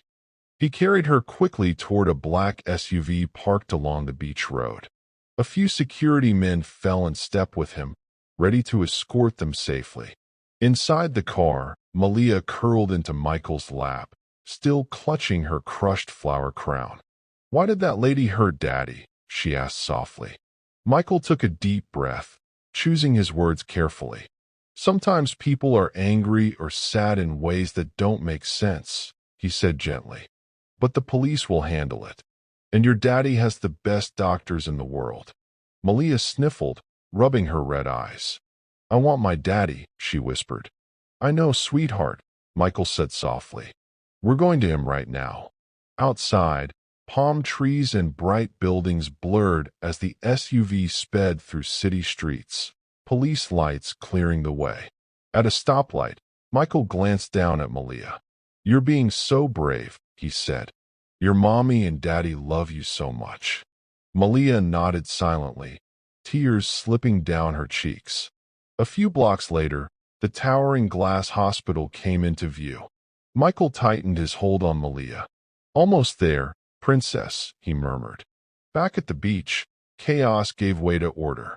Police secured the scene, yellow tape fluttering in the breeze as shocked guests whispered in clusters. In the back of a police vehicle, the woman who shot Alex sat trembling, her once glamorous dress torn and streaked with sand and tears. Mascara smeared in dark rivers down her cheeks. She stared blankly ahead, rocking slightly as she muttered, "He was supposed to be mine. He should have been mine." An officer in the front seat glanced at his partner. "She's going to have a long time to think about it," he muttered as they drove her away. Meanwhile, at the hospital, corridors buzzed with quiet urgency. Doctors and nurses moved swiftly through brightly lit halls. Eliana paced near the nurse's station, still in her blood-stained wedding gown, glancing anxiously toward the double doors where they'd taken Alex. Her hands trembled as she whispered, "Please, God, don't take him from me." Moments later, the sliding doors hissed open. Michael rushed in carrying Malia, who clung to him like a frightened kitten. "Mommy," she cried. Eliana ran to her, dropping to her knees and hugging her tightly. "Sure, it's okay, baby. Mommy's here," she whispered, kissing her tear-streaked cheeks. Michael laid a gentle hand on Eliana's shoulder. "Any news?" he asked quietly. Eliana shook her head, eyes brimming.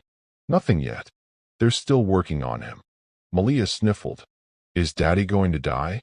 Eliana swallowed hard, forcing strength into her voice. "No, baby. Daddy's strong. He's coming back to us." Michael knelt beside them. "She's right, Princess. Your daddy's the toughest guy I know." Hours dragged by in a blur of fluorescent lights and hushed footsteps. Finally, the ICU door swung open and a doctor stepped out, his expression grave. Eliana shot to her feet. "Doctor, how is he? Please tell me he's okay." The doctor removed his cap. "Mr. Peterson is alive," he said gently, "but he's in critical condition due to severe blood loss." Eliana's knees buckled. Michael caught her quickly. "We've given him several units of blood," the doctor continued, "but his organs are under stress. He'll need emergency surgery to stop internal bleeding." "Okay," Eliana gasped. "What do you need?" "Just your signature," the doctor said. "You're listed as his next of kin." Eliana grabbed the clipboard, signing with trembling hands. "Thank you," the doctor said. "We'll do everything we can."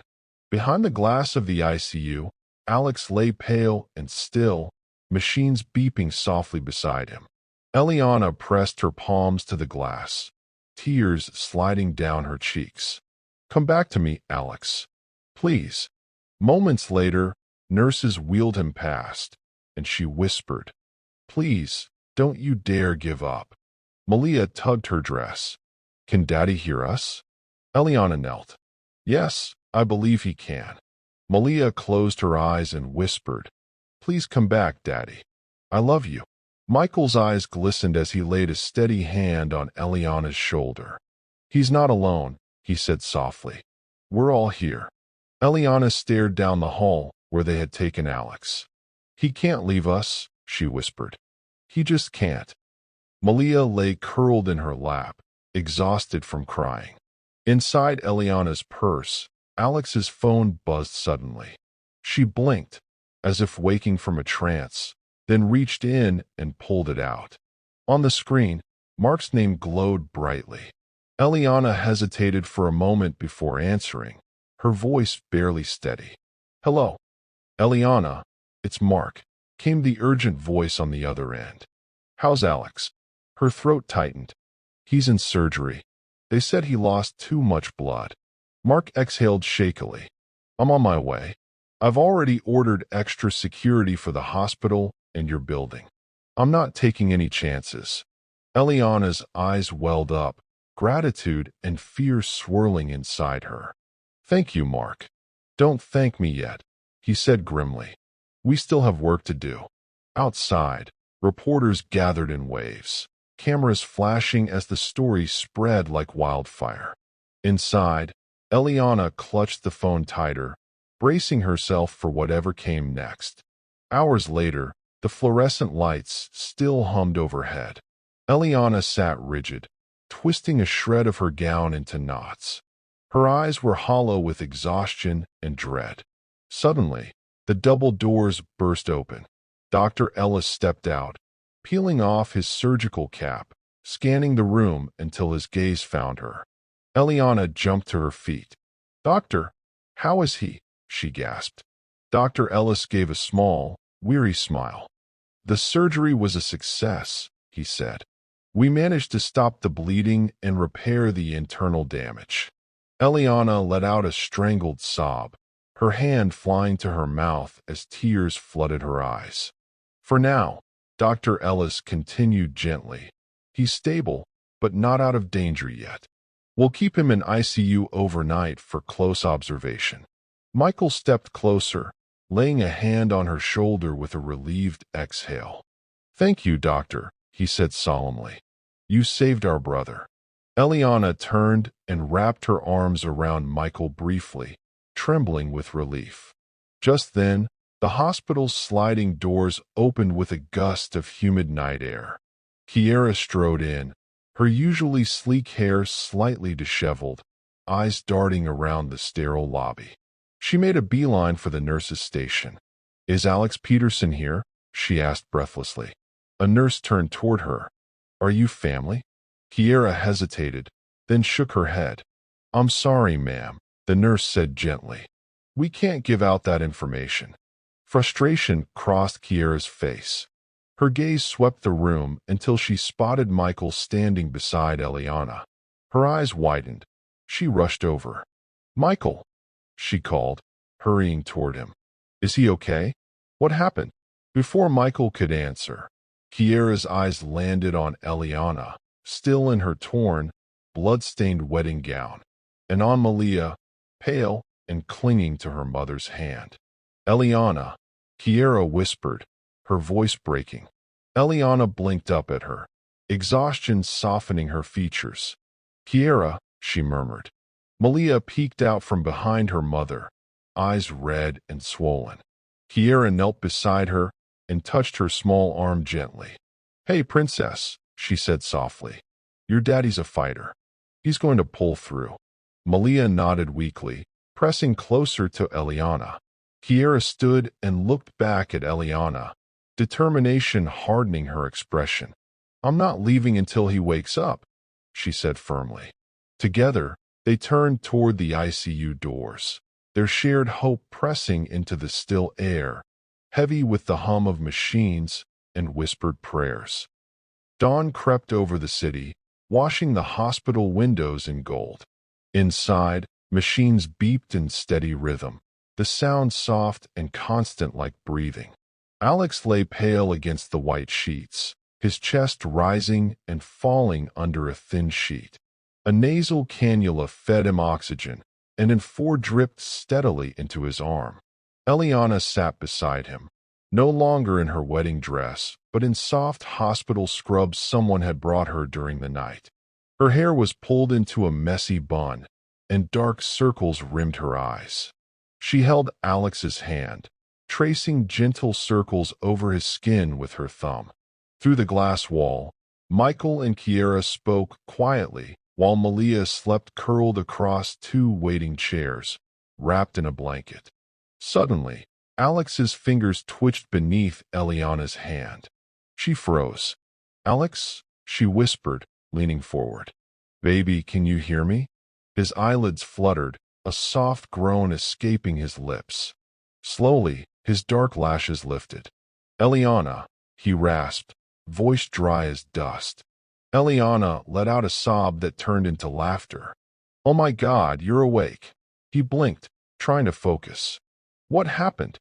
"You were shot," she whispered. "At the wedding." He frowned, confusion flickering before pain flashed across his face. "Shoo." She placed her fingers gently over his lips. "Don't talk. You're safe now. The doctors fixed you up." Outside, Kiera gasped, her hand flying to her mouth. Michael exhaled, shoulders sagging with relief. Alex reached up weakly, brushing a tear from Eliana's cheek. "You look beautiful," he murmured with a faint grin.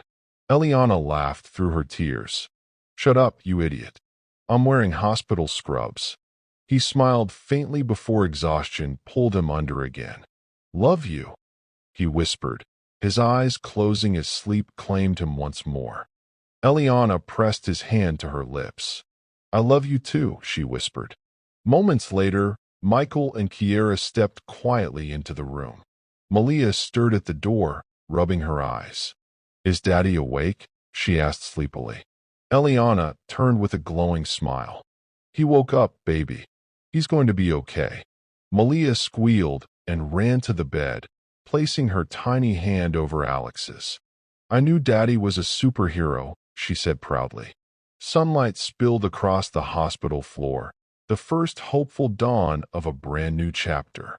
Outside, a yellow taxi pulled up to the curb. Sarah leaned forward in the back seat, eyes wide as she took in the hospital entrance. "Here we are, ma'am," said the driver kindly. Sarah shoved money into his hand. "Keep the change." She hurried out, dragging her pink suitcase and clutching a large paper bag from a Jamaican takeout spot. The scent of jerk chicken and plantains filled the air. "Lord Jesus," she muttered, striding toward the doors. "Let Alex be okay, and please let Eliana have eaten something."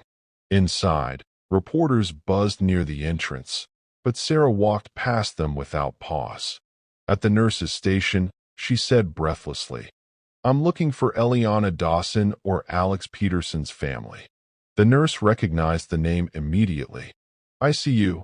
Down the hallway, through the double doors to your left. Family only." "I am family," Sarah declared, gripping the takeout tighter. "Best friend is basically family." Down the hall, she spotted Michael talking on his phone. "Michael," she shouted. He turned, surprised. "Sarah, what are you doing here?" She dropped the suitcase and hugged him tightly. "Checking on my people. Where's Eliana and Alex?" Michael nodded toward the glass doors. "He just woke up. Eliana's with him." Sarah sighed in relief. "Thank God." She lifted the bag. "I brought food, real food. You know she hasn't eaten in 24 hours. Michael chuckled. "Come on in, Sarah. You're definitely family now." Minutes later, Eliana stepped out of the ICU, eyes still red but shining with hope. When she saw Sarah, her breath hitched. "Sarah," she whispered. Sarah dropped everything and wrapped her in a fierce hug. "Girl, I saw the news. I thought I'd lose my mind." Eliana clung to her. "He's improving," she whispered. "The doctors say he's stable." Sarah pulled back, scanning her face. "You look like you haven't slept or eaten in days." She thrust the takeout bag at her. "Here, jerk chicken, rice and peas, and plantains. Hospital food doesn't count." Eliana laughed weakly, tears spilling again. "Thank you. You have no idea how much I needed this." Soon, Michael, Kiera, Sarah, and Eliana sat together in a small cafeteria. Malia perched beside her mom, nibbling on plantains, her face brighter now that her dad was awake. They ate quietly, laughter and relief softening the edges of fear. Sarah handed Eliana a shopping bag. "Some clean clothes and a new top," she said. "You're marrying a billionaire, girl. Hospital scrubs are not the vibe." Eliana laughed, shaking her head. "You're impossible." "Grateful, though," Sarah teased. "I am," Eliana said softly. "More than you know." Kiera smiled, watching them. "It's good seeing him surrounded by love," she murmured. "He spent too long pretending he didn't need anyone."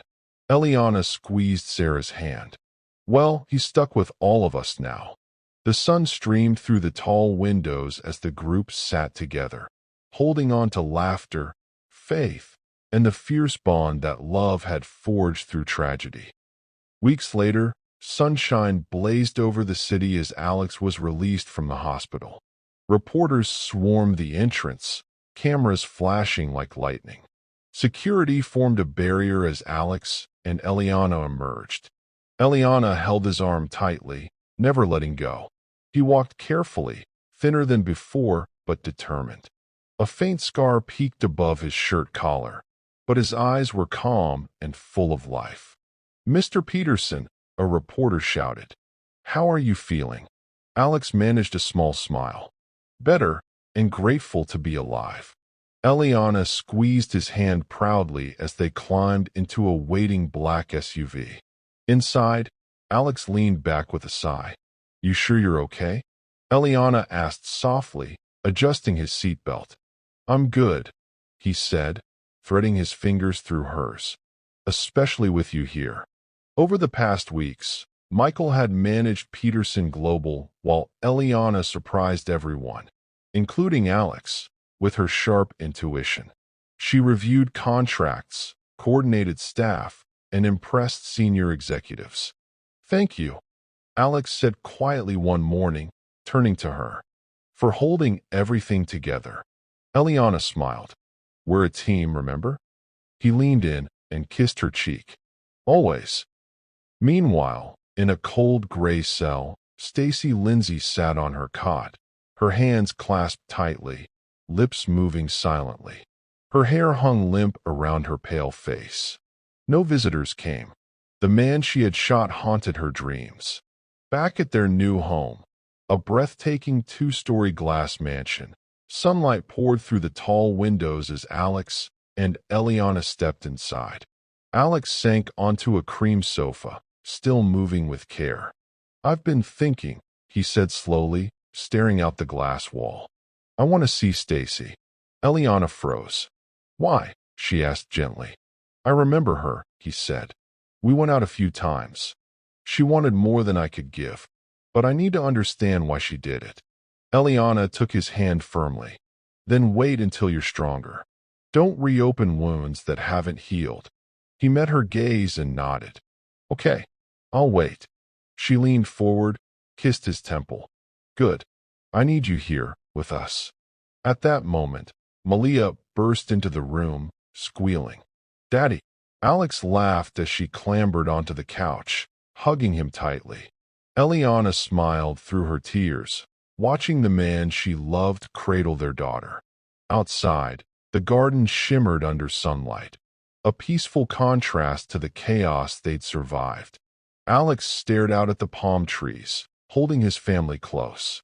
He vowed silently never to take them for granted again. A month later, the skyscraper of Peterson Global gleamed under the morning sun. The lobby buzzed with anticipation. Word had spread, Alex Peterson was back. When the elevator doors slid open, Alex stepped out in a charcoal suit, moving with calm confidence.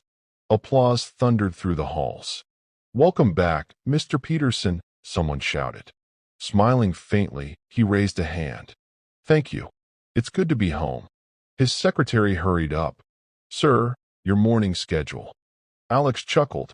Let's take it slow today, Natalie. One step at a time. He walked toward the conference room, his stride steady. Behind him, the company buzzed with admiration and relief.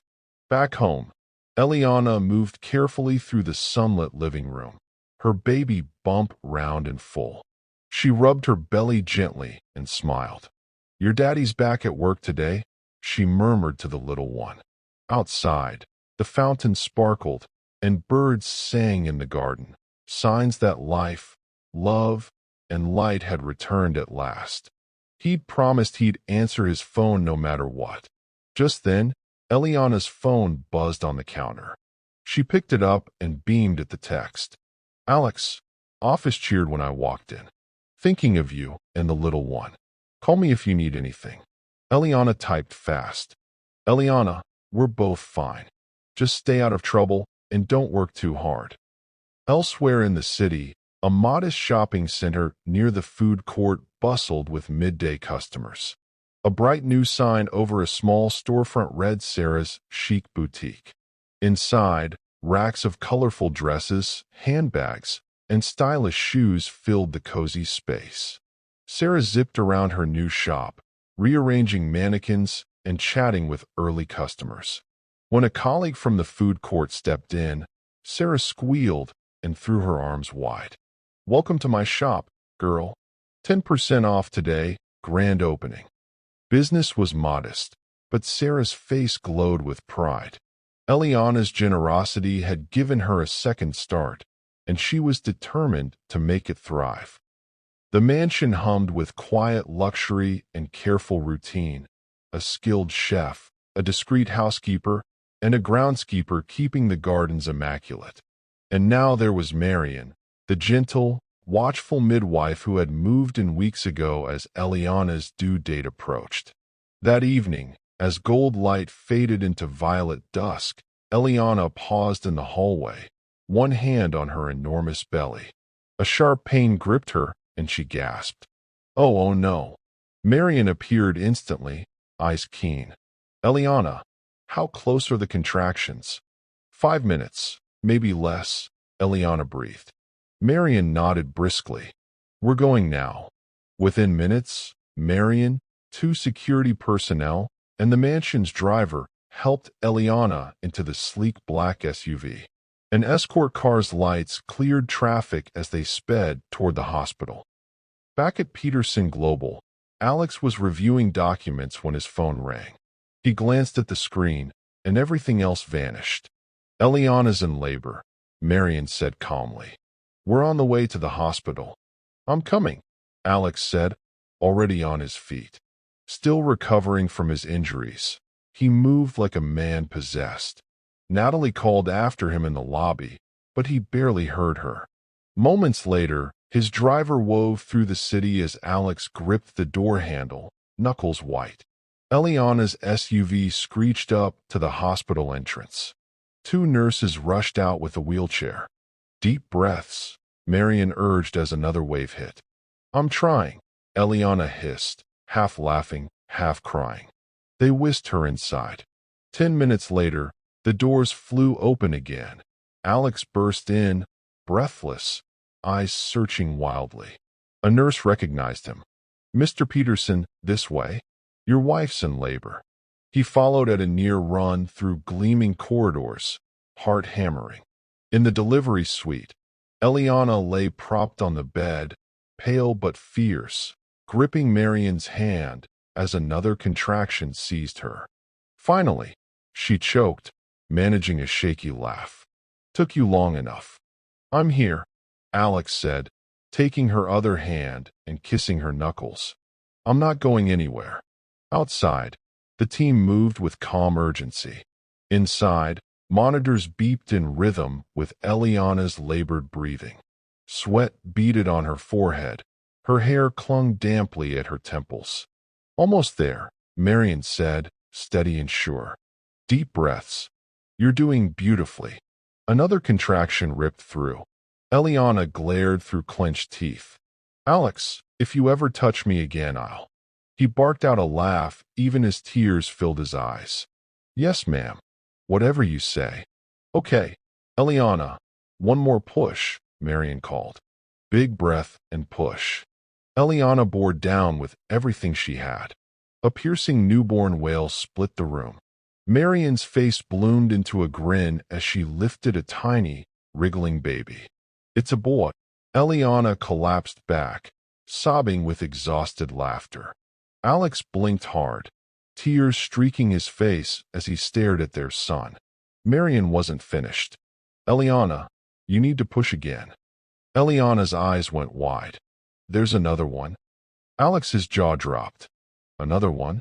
It's twins, Marian laughed. You've got this. One more fierce push, and a second cry filled the room. Marian lifted another tiny bundle, voice bright with joy. Another boy. Alex let out a strangled, disbelieving laugh, scrubbing his hands over his face. Eliana cried and laughed at once. 2 of you? God help me. Marian laid the first twin against Eliana's chest, then the second beside him. 2 red, wrinkled, perfect little boys. Alex bent over them, kissing Eliana's forehead, then each downy head. You did it, he whispered. I'm so proud of you. I love you so much. They're perfect, Eliana breathed. Both of them, just like their daddy. Alex chuckled, eyes wet. Remind me to start saving for college times too. Outside, Michael, Kiera, and Sarah paced and prayed. When the nurse stepped out with the news, 2 boys. They erupted in cheers. Inside, The first rays of sunrise spilled through the windows as the family of five began. Moments later, the door opened. Nora, their housekeeper, gently guided Malia inside.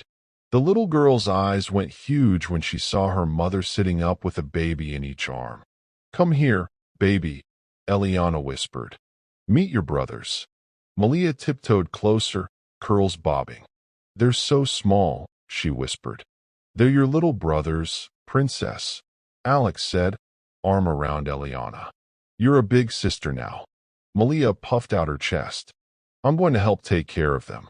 I'll teach them coloring and hide and seek." Nora squeezed Eliana's hand. "Congratulations, Mrs. Peterson." "Thank you," Eliana said softly. The door burst open again. Michael, Kiera, and Sarah spilled in, talking all at once. "Oh my God, look at them," Kiera cried, hands to her mouth, tears sparkling. "They're perfect." Michael clapped Alex's shoulder, grinning. "Twins, man. You always did go big or go home." Sarah angled in with purpose. "I'm the godmother," she announced, daring anyone to challenge it. Eliana laughed through happy tears. "Of course you are." She passed one baby carefully into Sarah's arms. Sarah gasped. "He's got your nose, Eliana. And those tiny lips, definitely Alex." Kiera peered at the second twin. "Heartbreakers, just like their dad." Alex rolled his eyes, smiling. "Let's hope they're better behaved." Malia kissed each tiny forehead. "I'm telling everyone at school." Eliana and Alex exchanged a glowing look. Despite everything, the heartbreak, the fear, the chaos, their family felt complete. Weeks later, bright sun poured through the courthouse windows. Inside, corridors buzzed with brisk footsteps. Alex entered quietly, flanked by security, moving with the careful steadiness of a man still healing, but resolute. He was escorted into a stark holding room. Stacy sat at a metal table, handcuffed, hair disheveled, shadows deep beneath her eyes. When Alex entered, her gaze flickered, equal parts longing and fury. He sat across from her, folding his hands. Silence stretched, then steady and low. "Why did you try to kill me, Stacy?" "It wasn't you I wanted to shoot," she snapped. "It was her." "My wife," he said, voice cooling. "She took you from me." Stacy's voice trembled, then rose. "You said you didn't want commitment. Then I turn on the TV and you're marrying her." Alex exhaled, jaw tight. "Because I love her. I met her years ago at a masquerade. We were together one night. She disappeared. I searched for nearly a year. Later someone cheated on me, and I shut down. I said no to love. I was honest about that." Her face crumpled. "I gave you everything. Why her and not me?" "Because love isn't a bargain," he said gently, but firm. "And I told you from the start what I could and couldn't give. You had the choice to walk away. I thought you'd change your mind," she cried, chains clattering. "I thought if I loved you enough, you'd love me back." Alex's eyes softened with sorrow and resolve. "That isn't love, Stacy. What you did to the mother of my children, that's obsession." Tears streaked her cheeks. Alex stood. "I hope you find peace. But we ended a long time ago." The door clanged behind him. In the hallway, he paused, breathed, then called Eliana. "Hey," he murmured when she answered, her voice warm. "I'm coming home." Weeks later, a packed courtroom listened as the gavel fell. 15 years for Stacy Lindsay for attempted murder and assault with a deadly weapon. As the news spread, Alex and Eliana shielded their family from glare. The twins were a few months old, tiny engines of squeaks and sweet laughter. Sleep was scarce, joy was abundant. Some things, though, needed public closure. Under soft studio lights, Alex sat across from Tasha Carter, a poised, warm host. "Good to see you alive and well," Tasha said. "Good to be here," Alex replied, a faint smile. "How did the company manage while you were out?" He sat straighter, pride in his eyes. My friend Michael Benson and my wife Eliana Dawson-Peterson, plus our whole team, were extraordinary. They kept the ship steady. Tasha grinned. Twins, huh? Alex laughed, still a little dazed. Twin boys. I hear you wanted to say something to women you dated in the past. His smile faded to thoughtfulness. He looked into the camera. I'm sorry if I hurt you. There was a time I didn't want commitment or a family. You might see me now, married with children, and feel angry or wounded. I understand. But I was honest about who I was and what I wanted. I never promised forever when I couldn't give it. I hope you move forward, find love, rediscover yourselves. Life keeps going, and I wish you happiness. Tasha blinked, moved. That's the most real thing I've heard in a long time. He offered a small, rueful smile. Honesty is the best thing you can give, especially when it's not what someone wants to hear. Clips of the interview flooded social media within hours. Comments trended under hashtag Alex Peterson, hashtag Honest Men Exist, hashtag Peterson Twins. Some past dates posted right TikToks. He warned me. Can't even be mad. Analysts praised his credit to the team. Peterson Global ticked up on renewed goodwill. That evening, the gates of their glass-walled mansion swung open. Palms swayed in the warm breeze. Inside, soft music mingled with baby coos. Alex stepped through the door and paused, breathing in the scent of dinner from the kitchen. Eliana, he called softly. She appeared, wiping her hands on a dish towel, lovely in a simple house dress, hair in a loose bun. How'd it go? It was good, he murmured, pulling her close and kissing her forehead. I said what I needed to say. Any regrets? He shook his head. None. From the playpen, one twin let out an indignant wail. Malia, kneeling beside it, looked up.